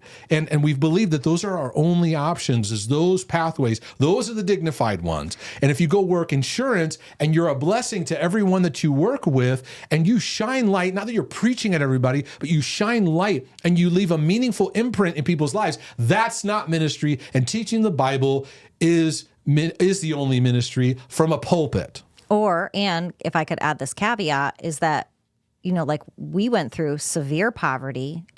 Things were not working out in a lot of ways. And, we had to battle through, and we know people that battle through, well, God called us to this, so we must suffer on with all this. God called us to this, so this must be what we have to endure. Correct. Instead of going, okay. Instead of realizing I have choice, and we have choices, and I have decision. Yeah. So the journey of the book, God Loves Me, I Love Myself, documents some of this. Because I got to the point where I started to actually activate in what love looks like. And it empowered my ability to make a decision for change. And that's why I say, like, if you're in an abusive relationship, you're probably not going to make the decision to get out of it unless you start recognizing the power of love. Because love empowers your belief system, causes you to make incredibly powerful decisions. Because when love gets activated, it makes more room for hope, and then faith has something to work with. Because faith and hope and love work together. But love is like the fuel that takes place. And I responded to every problem with, I need to be doing something better, rather than looking and going, I can make a decision here. Mm-hmm. I can make a decision. So if you like the stuff that we talk about in YouTube or in Rumble or my podcast or my books, if you've been blessed by it, then just thank the good Lord that I was able to have the grace to make really tough decisions. Because many people think if they leave a pastoral position that they leave ministry. And I would say, for some people, your ministry just got started. Because a lot of pastors today are not shepherds. They're not shepherds. That's what a pastor is. Pastors today are CEOs. Mm-hmm. They have budgets. They have boards. They have... Preach it on. Mm-hmm. They have boards. They have... my weeks were filled with budgets, programs, scheduling, agendas. You're the best, biggest churches are fueled by two things: CEOs and charismatic people like very charismatic people on stage. You get that combination, your church is going to take off. And we go, that's God. And I'm not saying it's not God. God isn't using that to bless people. Okay, this is why we can't go black and white in all these things. I can call out problems while still giving a hug. Okay, we can still do that. That's healthy, right? It's I love the church, but it's got some issues, and so most pastors that will tell you, because the average church. I think about 80 to 90% of churches are about 200 to 250 people, because really what that is that's absolutely maxing out a person's. Once you push past that, you have to operate at CEO level. And you're not really shepherding people. You're not even shepherding your own team. So at that level, those high pastors, they don't know what's going on in the people around them. The people around them don't even know what's going on with them. That's why these big name people, we go, oh, they had an affair. And everyone goes, oh, I didn't know. I was with meetings with them every day and didn't know. Right, because you're not really connected to each other's lives. Because you don't have time. You don't have time. You got another meeting, got another prayer meeting. You don't have the ability to make a choice to go, yeah, we're not going to do service like that today. We're going to do something different. We're going to have a picnic, and we're just going to gather, and we're going to, you all bring exhortations, and we're in this formula. We go from sermon to sermon to sermon. We're not applying it, right? And we're not developing meaningful application into each other's lives. And so I felt, in the ability to make decision, I'm discovering at a deeper level what ministry actually is. And today I have just very meaningful interactions with people, whether it's in my one-on-ones, whether it's in group Q&As, whether it's in any consulting, or just interacting with you guys in this feed, that I sit here and I can appreciate Dave Jenkins in the feed, and I've met him. I know who he is. Danielle. Oh, and we can even make some of those jokes, and have an awareness of your journey. That was not before. Before it was just like, hey, so we got a youth group next week. We got this program. You got to bring this thing. Okay, I need somebody on lights, drummer. We got to have this. It's just making the machine going. Now, if the grace is there, and you got musicians and you got things, it's wonderful. It's great. But I think we've burdened pastors in a way that's not of God. And so when I made the decision to leave pastoring in that way, guess what my friends who are pastors said? Overwhelmingly. All of them. I wish I could. Jealous. I wish I could do that.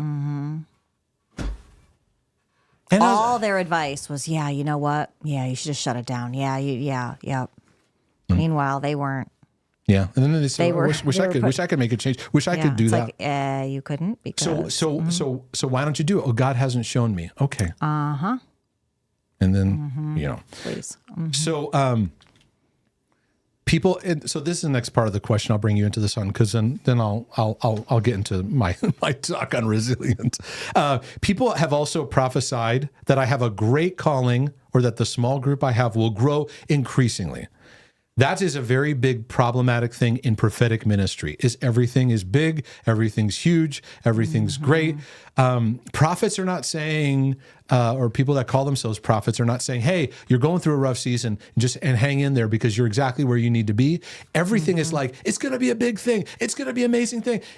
So we don't make room for nuance of what we actually go through. What we actually go through, people step out and they try something and it doesn't work. I closed a church, left the pastoral role, shut the whole thing down. Was that church a failure? No. Well, many people would say, yes, it was. But I know for me, everything I learned in that season is an asset for where I am now. Yes. Everything. There's so much learning I learned in that. So more there than I did in the church I worked at, where I had an amazing budget and big staff, never had to worry about finances, could host meetings, could do this. If I needed a sound system, or everything, it's just, I've learned to live in both worlds. And then I'm like, Paul said, I've learned to be abased. I learned to abound. Yeah. Okay, that's kind of cool. It's good. I'm, learning to be content. So one of my problems with prophetic ministry is everything's big, great, and there's no like grounded of sobriety, because some people are going through hell and they may be going through for some things that they need to hang in there and keep learning. And we throw these like carrots out, like the Lord's going to bless you with a harvest and it's going to be big. And how many more people are we going to tell you're going to be bigger than Billy Graham? It's right. I mean, a lot of people are going to the nations. A lot. Yeah. A real lot. So we're into a lot of manic, big, it's big, it's bigger than ever, and bigger than ever. And we have many in prophetic ministry. They have a need to hit the grand prize. Right. Billy Graham? I was the one that prophesied that over him. Right. This is what we're hoping. They want to take credit. We're hoping for that grand slam that'll make us. We have a need to be heard, right? And like I said, some of the best prophetic words, which were actually words of context spoken into my journey, were a lot of God's here with you. He sees you. Hang in there. You're where you need to be. Just take one step at a time. You know what's a great word for me? Word. Keep doing what you're doing. Or, stay, you go. That's a story. That's a good story. That's the best story. She was the best. Little yes. Spanish lady in your church. Didn't speak any English, but she knew it. No, speak a word of English. Did not. One And day she came up to you and told you, right? I hadn't told anybody I was leaving. That was the first church. Yep. She says, short lady. She was so cute. Yo no sé, jugo. Yep. She heard from the Lord. En nombre de Jesús. Yep. So, anyways, I need to take a proper dance break. So I'm going to hit one of these buttons and hopefully it won't do something crazy. We'll be back if not.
I like this part.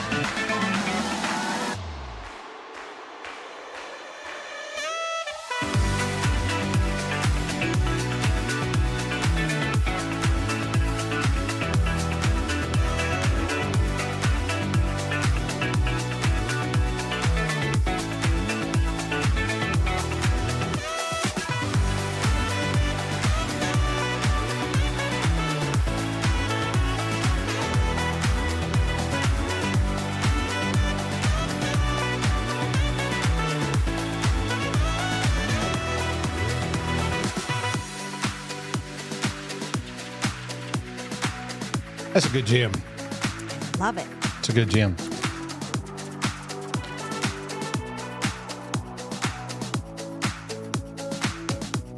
Let me just add a thought here too that I think is worth mentioning.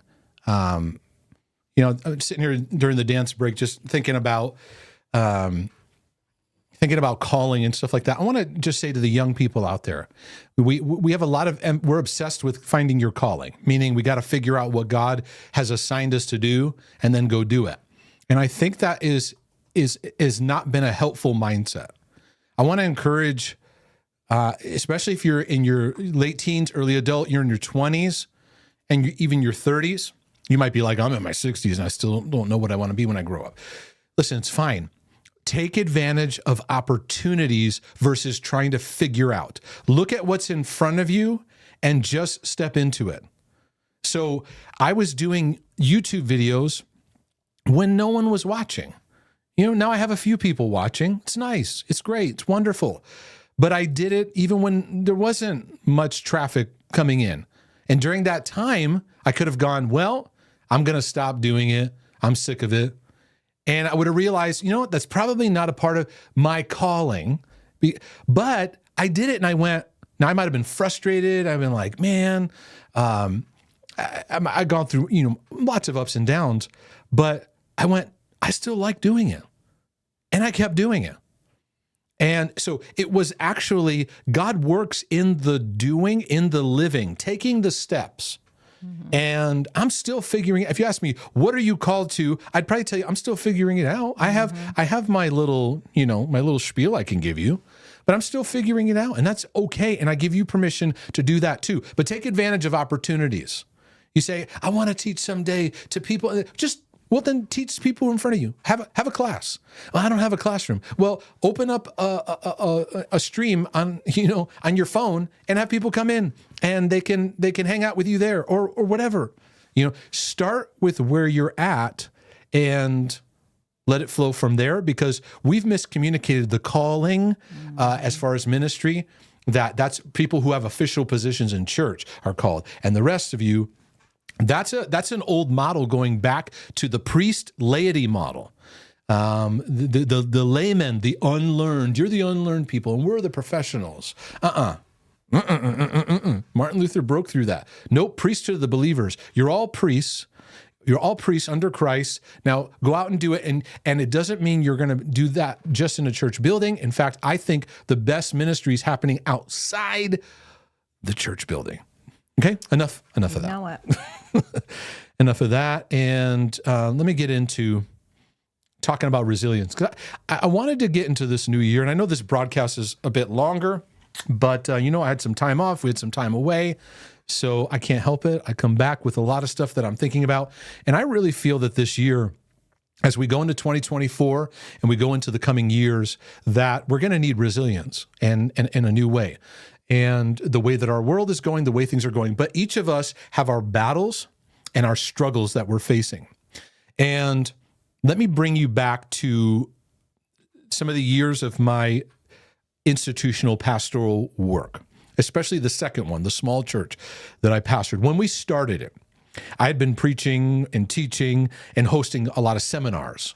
And then eventually it became what some people would call an accidental church. It wasn't a church plant. It wasn't like I had all these people and these leaders. It was like me and a bunch of people that would show up, and I saw sheep with no shepherd. And we decided we wanted to shepherd them the best that we could.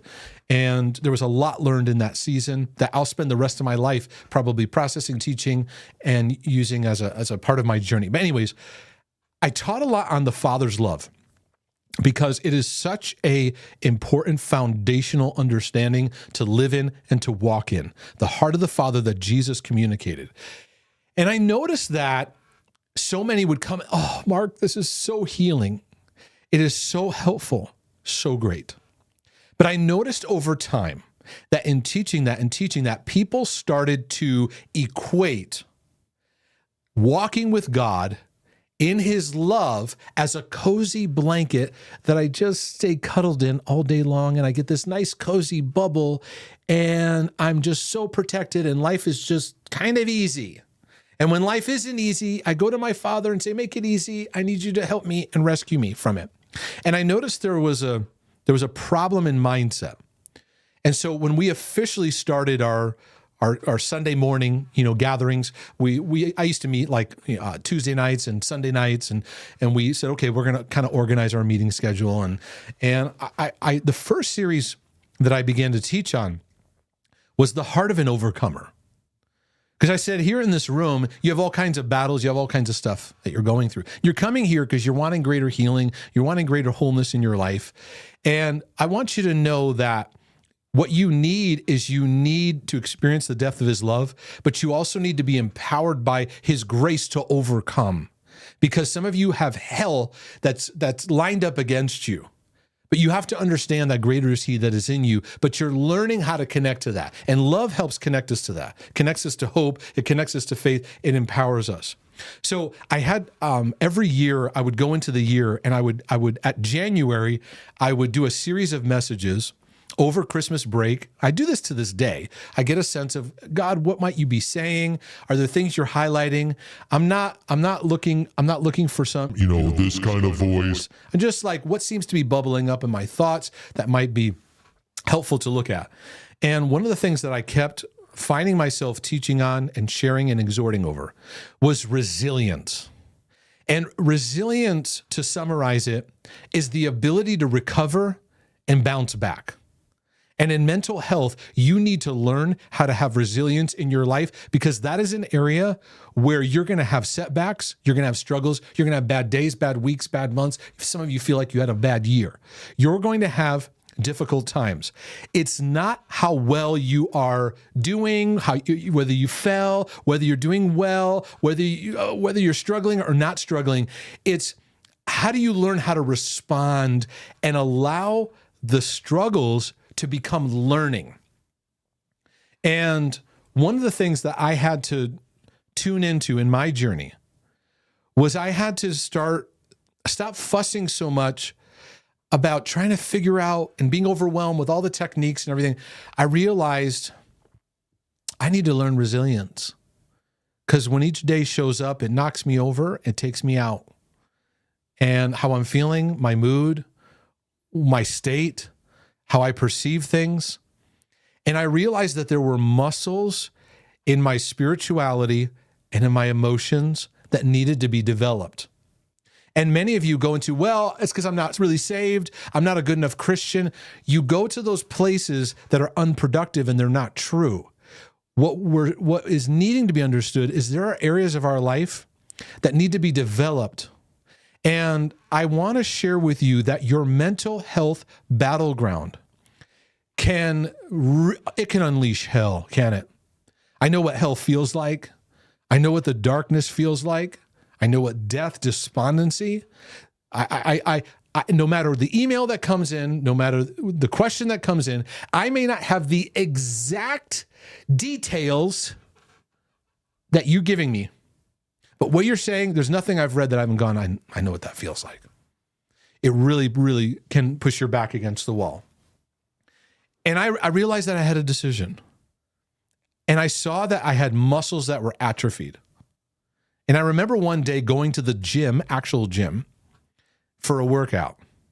And at the time, I actually wasn't very consistent with it, but I was like most people, I got to do it, kind of that self-hate kind of motivation.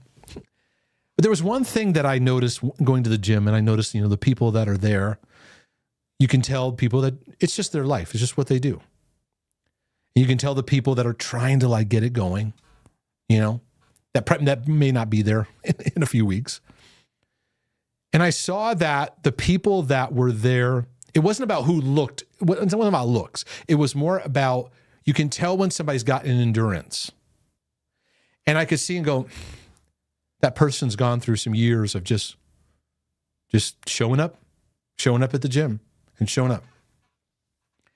And I felt this prompting in my heart. It wasn't a God voice. It was just a prompting, but I felt God use this. And it was this thought of, Mark, you just need to show up in the gym each day when it comes to your mind and your emotions. Because for you, like for some people, they may wake up and their default setting is they're like, this is the day the Lord has made. My mom used to sing that in the morning, when I was oversleeping. Mark, this is the day the Lord has made, Then when that didn't work, she'd start singing it. And I'd go, all right, I'm up. And there's some people that wake up that way. I'm not one of them. I wasn't one of them. I've had to, in my journey, I've had to work harder than maybe another person in just cultivating my mood, how I deal with my thoughts, how I deal with my emotions, how I deal with anxiety, depression, how I deal with intrusive thoughts, how I deal with up and down struggles, physical ailments in my life that I've had to work through, that maybe somebody else has, but they have their battle. Everybody has their battles that they're going through. But for me, I needed to develop muscle strength. Now, for all of you, you have muscles. You are a child of God. If you've said yes to Christ, you're a child of God, but you probably have muscles that are just atrophied, meaning they haven't been exercised. You know, in Hebrews, the Bible talks about those who eat of meat. It says, has their senses exercised. There's a development that took place. Where? In use. And where's the biggest place of use? Is in the fire of your life. The stuff that stretches you to no end.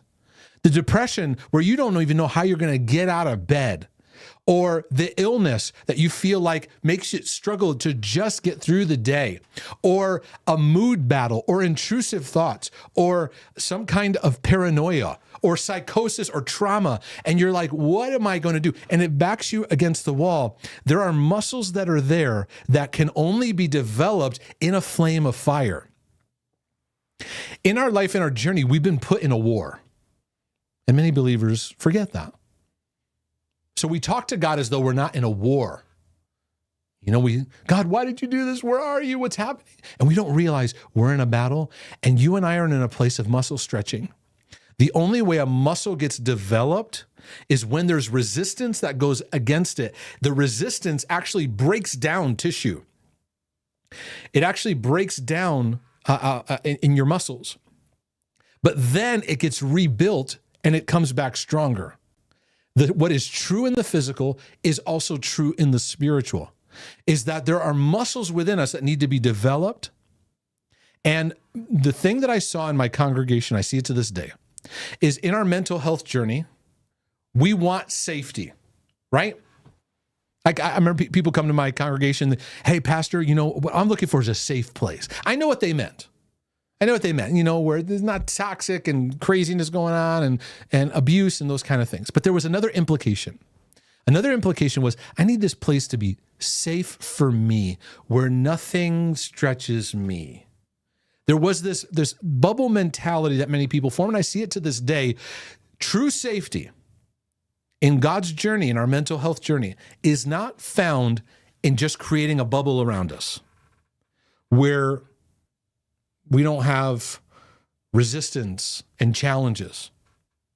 No, safety is actually found in stepping out of the boat and walking on water, stretching where you currently are to the next. In my mental health journey, I made the error of, God, just heal me. Oh, I just need to, just with your love, come on, just help me. Right? Because I had a revelation of his love developing in my life, but I took it in a way of, I began to be bubble boy in my mentality instead of realizing I'm a son loved by my father. I am a soldier with a sword in my hand. And what is available for me is actually walking through this hell that's in front of me. And that's where I started to learn to face my fears, to walk through my obsessions, to walk through the compulsions, to face my imperfections, to learn to face areas that were a struggle with a different mindset. I'm a soldier learning how to develop resilience. And many of us, we get taken out by our battles. Resilience says, it's so you got knocked out. You can now learn, because there is no failure, only learning, and step back in and work through it again and keep learning and keep learning.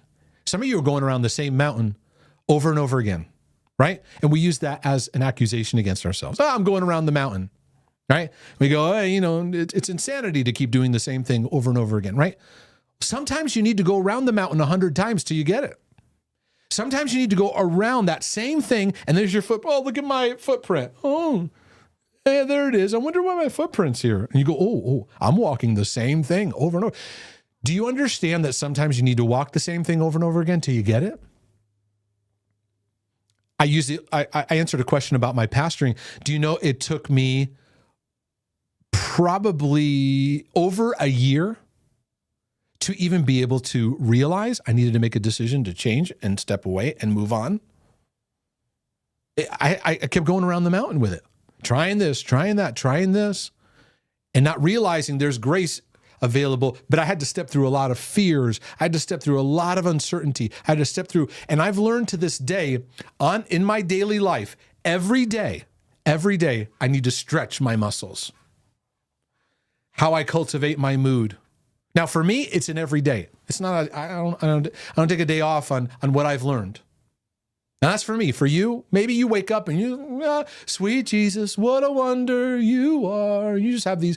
No, for me, I've had a lot of devils to fight through. I've had a lot of rough days.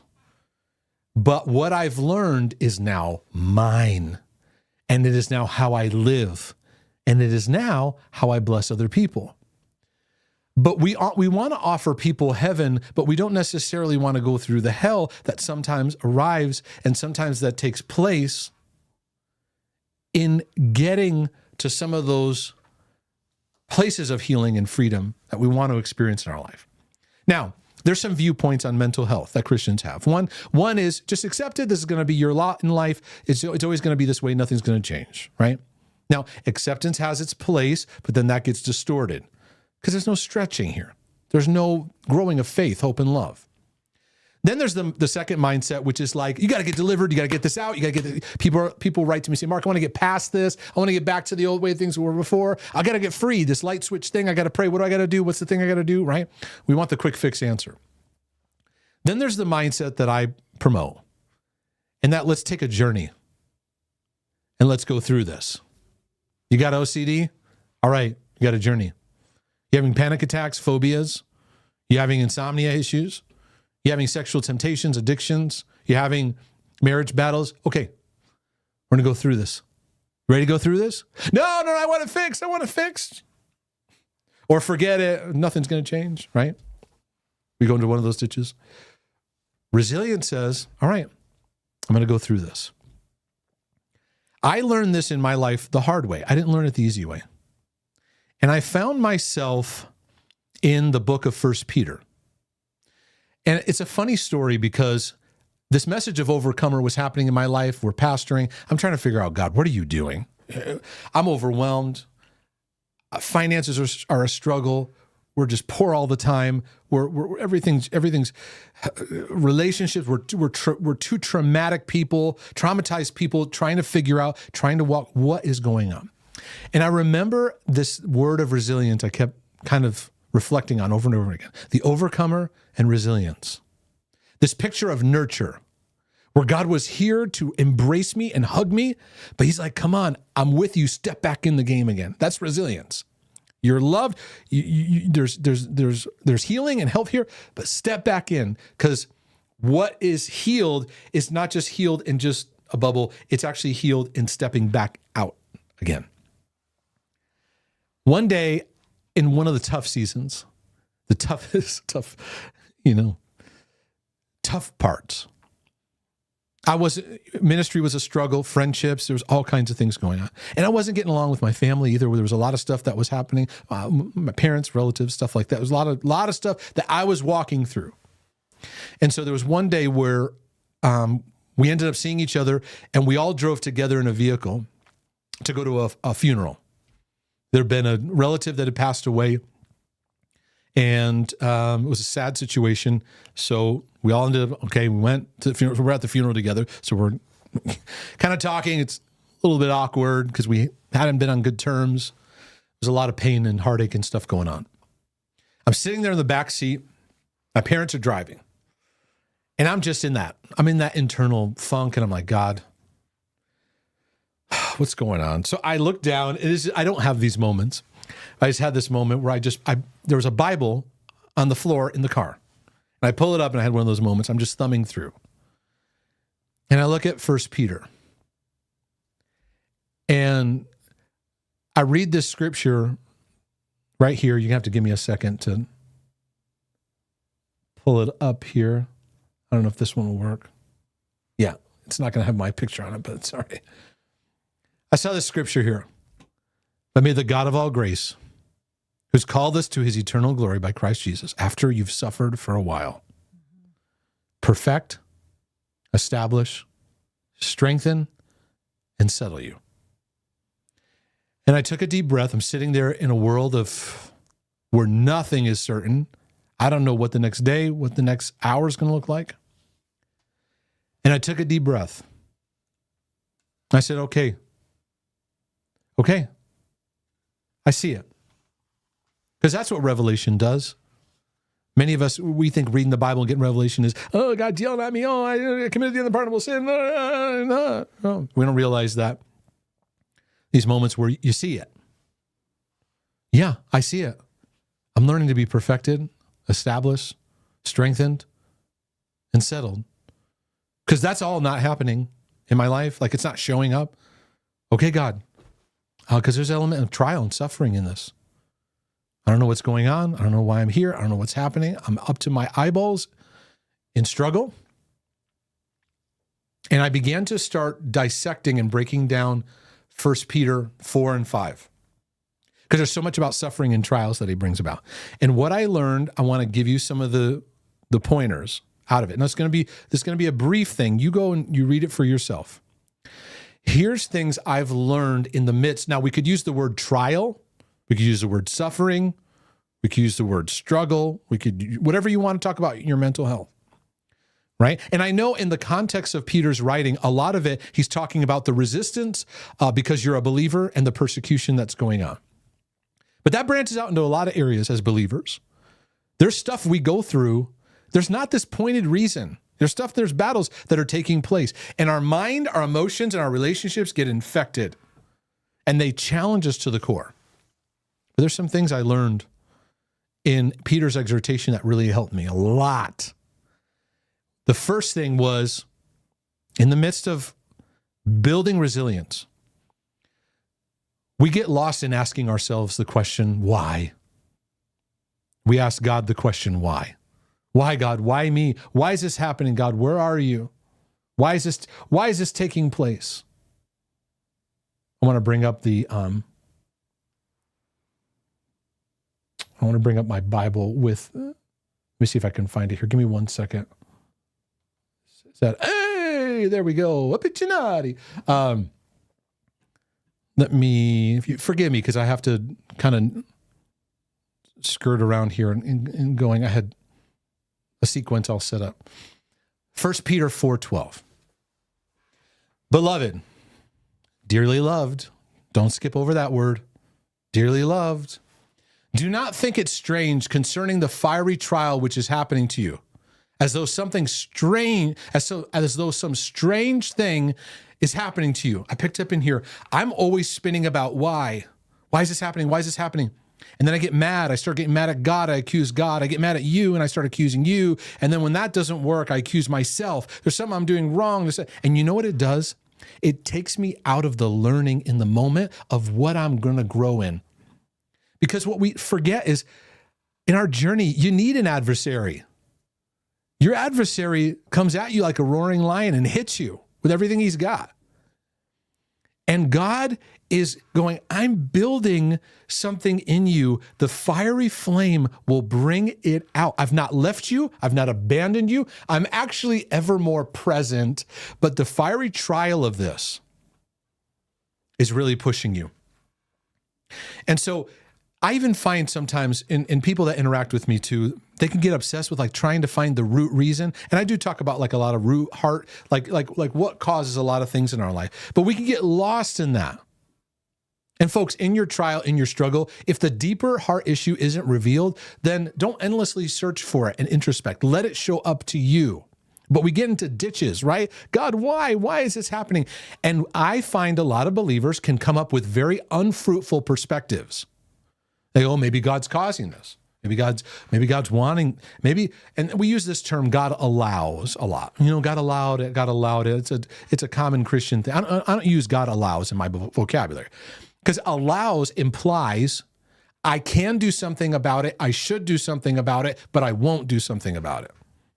We don't, first of all, we don't understand fully the mind of God, but here's what I do know. I am in a battle. I am in an all-out war, and the war is over my effectiveness. And so for me, OCD was going to take me out. But I applied what I'm learning here. And I stopped saying, God, why me? Why are you doing what's how? Why? I said, okay, here's where I am at. Here's what I'm struggling with. And now I'm going to step forward. And I'm going to start learning. The other thing we do is we shame ourselves. And I stopped asking, what's wrong with me? Like, what did I do to cause this? Right? The truth is, I just wasn't really prepared for battle.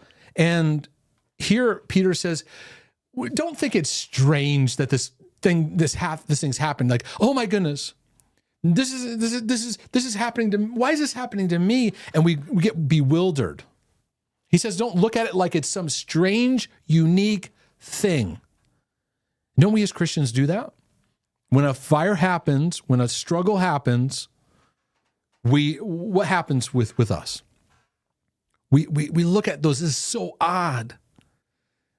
I think it's helpful when people I talk to, they meet other people that are struggling, because they go, oh, that's really difficult. Because we come to believe, like, oh, I have this really unique kind of situation that's only unique to me. I'm going to show you biblically that's actually not true. That you're the only one that has this battle, or you're the worst. It's actually biblically inaccurate.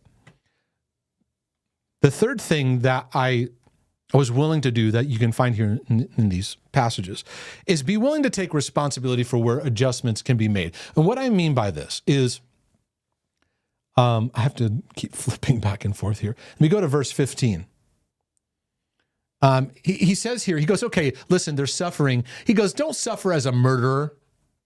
Okay, if you're a murderer, you murder, you do time. You steal, you got to deal with it. You're an evildoer, you're doing some evil things, doing some stuff, be sober about this.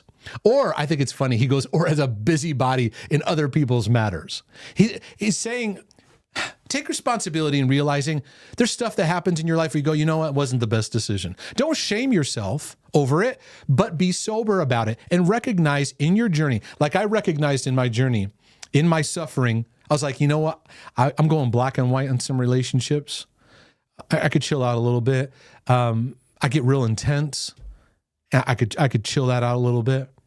That's sober learning in the midst of the fiery flame, to realize it's not about beating yourself up and it's not about blaming others. It's about just taking recognition. All right, here's some areas where I can grow.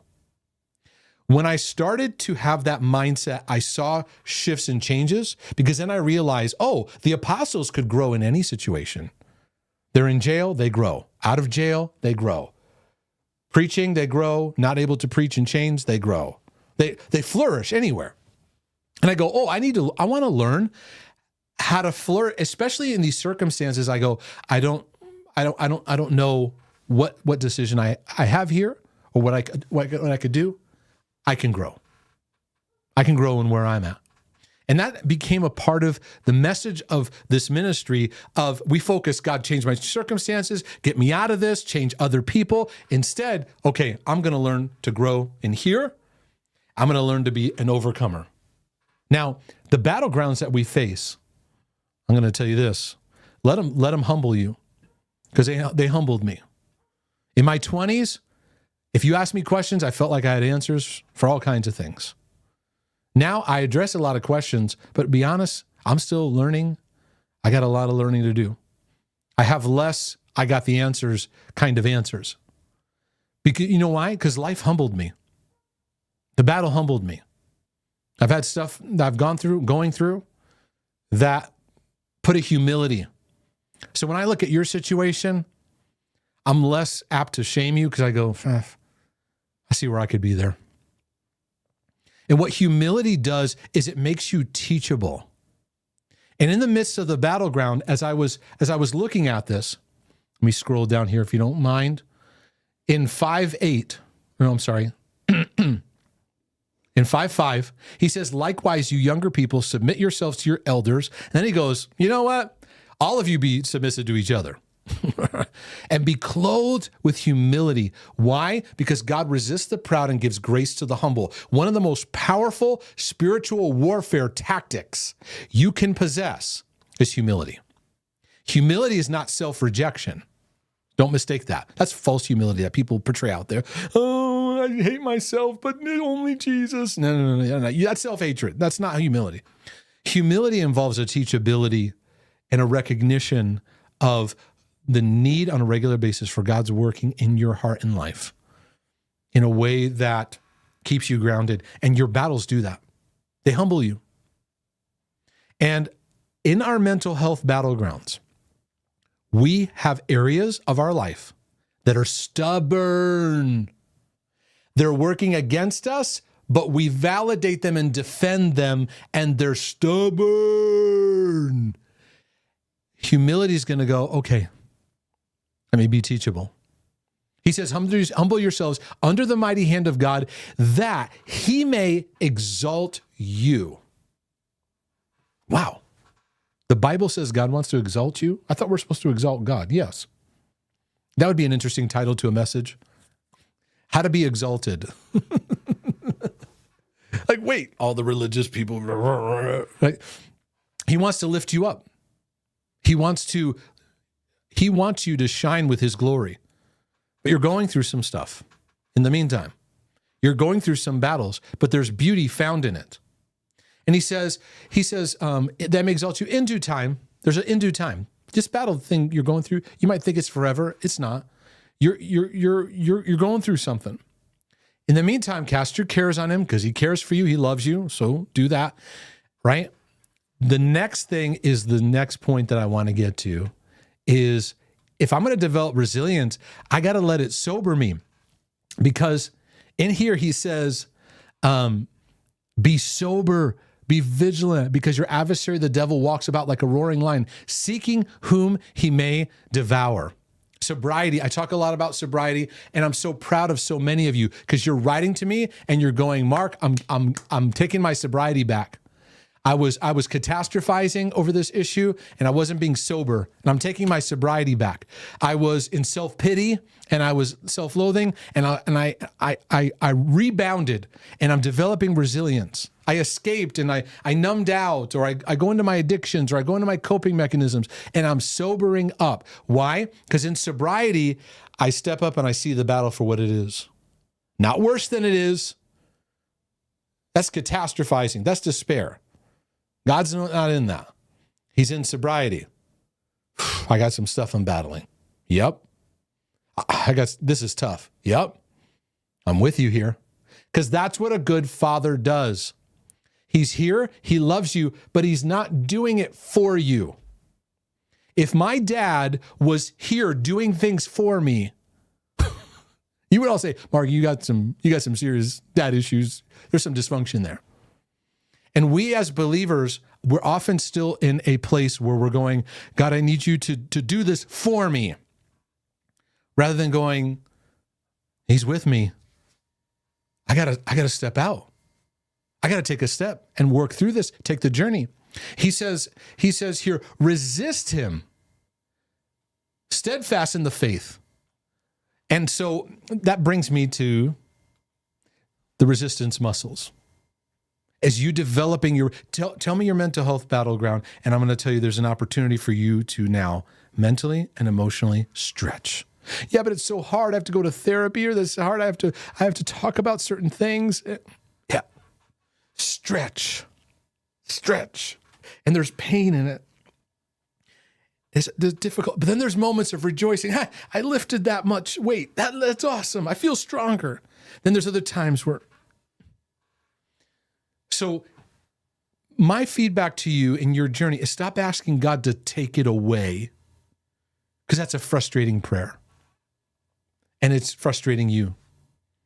Instead, go, God, you're here. Grant me the grace to walk through and learn and heal everything that I need to learn and grow in. Because there are, whatever you battle with, there's millions of people with the same battle. Millions of people with the same battle. So I want to encourage you, reject the lie that says, I'm the only one going through this. My battle is worse than everyone else. Mine is terrible. I'm going to shut that down right here.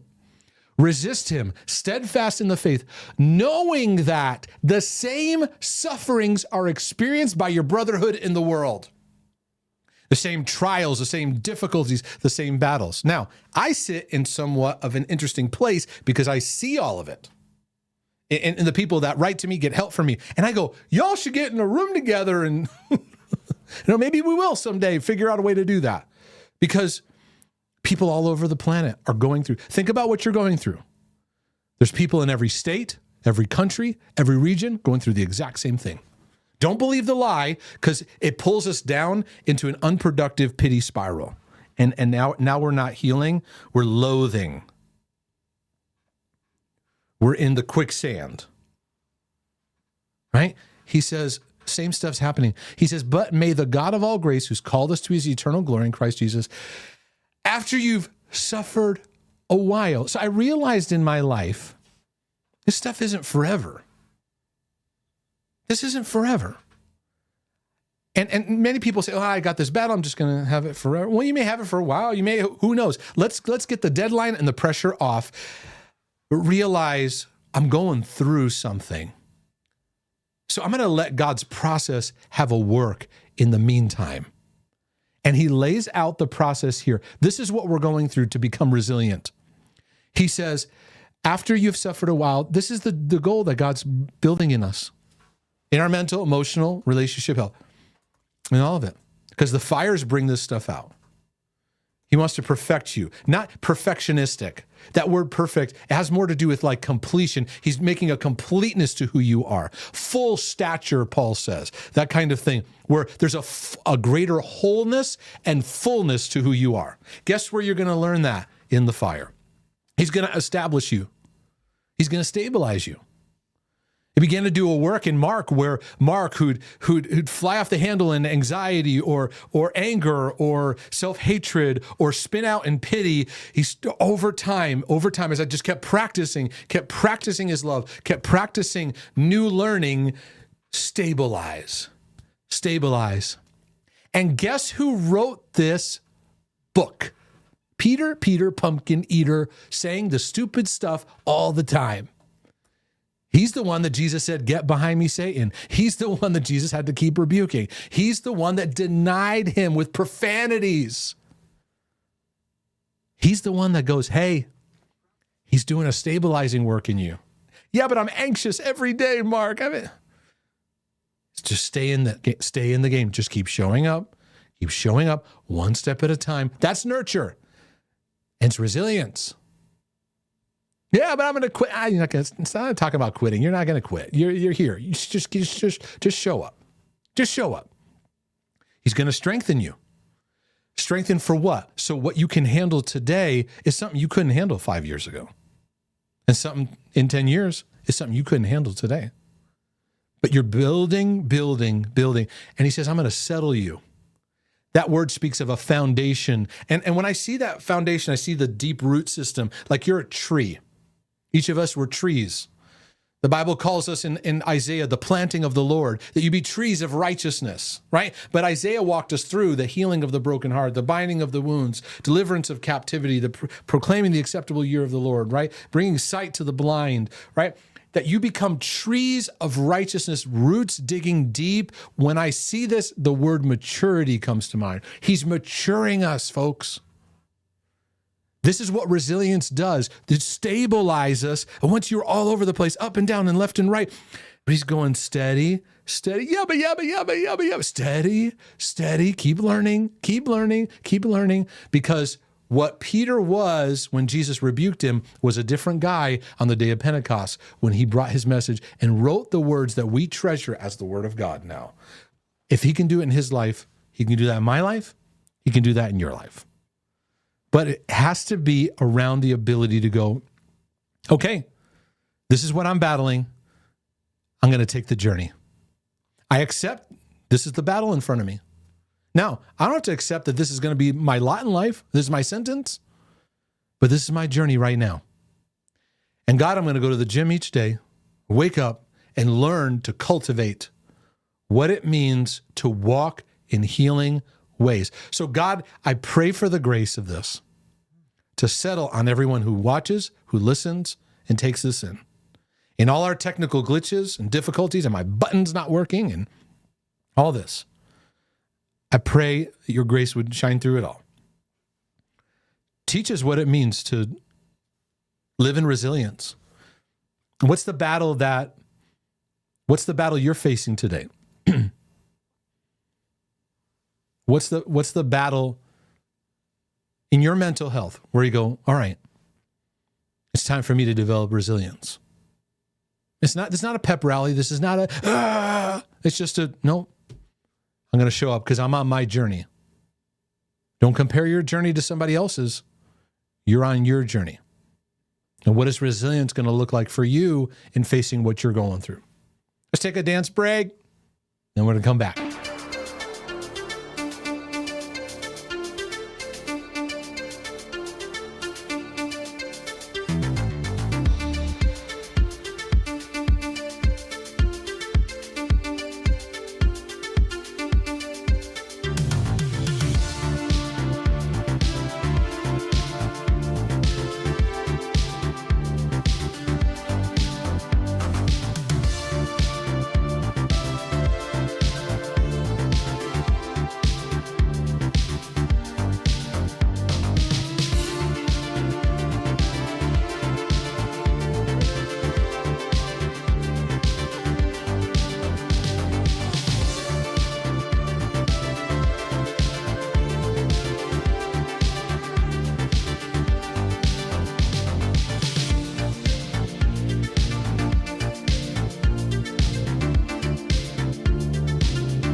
Good stuff. Good stuff. Good stuff. Mm-hmm.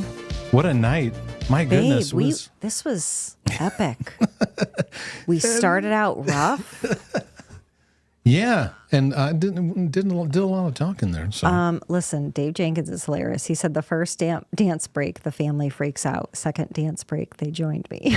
I love it. That's it. Hey, David Jenkins, by the way, you said, can you skip leg day? Yeah, you definitely I was can. dying laughing. You can. He's you so can. funny. Yeah. Babe, my goodness, that was so good. You know, I just want to say one thing that stuck out to me. And you know, you and I talk about this stuff, and as you're walking through things, you forget just little simple things. And the one little simple thing that you said that I know we've talked about, but it's just so good. It's like you have areas that still need to be developed. Mm-hmm. And it does a couple things to me, because when you say it, I have this initial thing that I feel I can get excited, but then I feel sad because I go, okay, I should have been equipped with that. Mm-hmm. And I can kind of like get introspective into self-pity, and I wasn't given that. I don't know how to do that. I don't know how to develop I don't know how to do, you go through all those things, but everything that you just walked through and gave to us was just so good. And I don't know, I just feel so encouraged in all the things even that we're still battling in, and where we're building our resiliency. Mm-hmm. And I hope that people understand that we're still building those things in so many aspects of our lives. And I want people to be encouraged that they have what it takes. And we always try to keep reminding everybody of that, mm-hmm. that you do have what it takes, no matter what you started off with, what you were given, what you were not given, that we all do have what it takes. I don't know.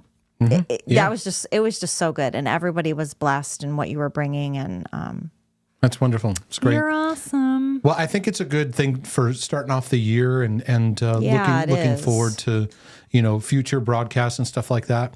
Feel free to send in your questions for future broadcasts. We'll come back. Lord willing, the creek don't rise next week. I'll have some more material I'm going to be working on this week. There's some other questions there that I looked at and I went, oh, that'd be good to go into. I don't know, but your answers to the questions too, like everyone was getting blessed by those. It was so rich. Great. And I know we went super long, and I appreciate everybody that stayed with us, hung in there, danced with us, laughed with us, and I hope you got blessed. So Changed YouTube channels in the midst of it. Yes. And yeah. Are there any super chats or any comments? We just had one from Roller Girl, and she just said, "Thank you for your channel, Mark." So no, thank you, Roller Girl. Okay. Well, everyone, if you want to support these broadcasts, you can go to markdasis.com. You can use the donate button there. You can also join our community if you want to take the next level investment in your journey. I'm teaching on the OCD healing journey. I just did a whole section on life transitions and the effect it has on mental health.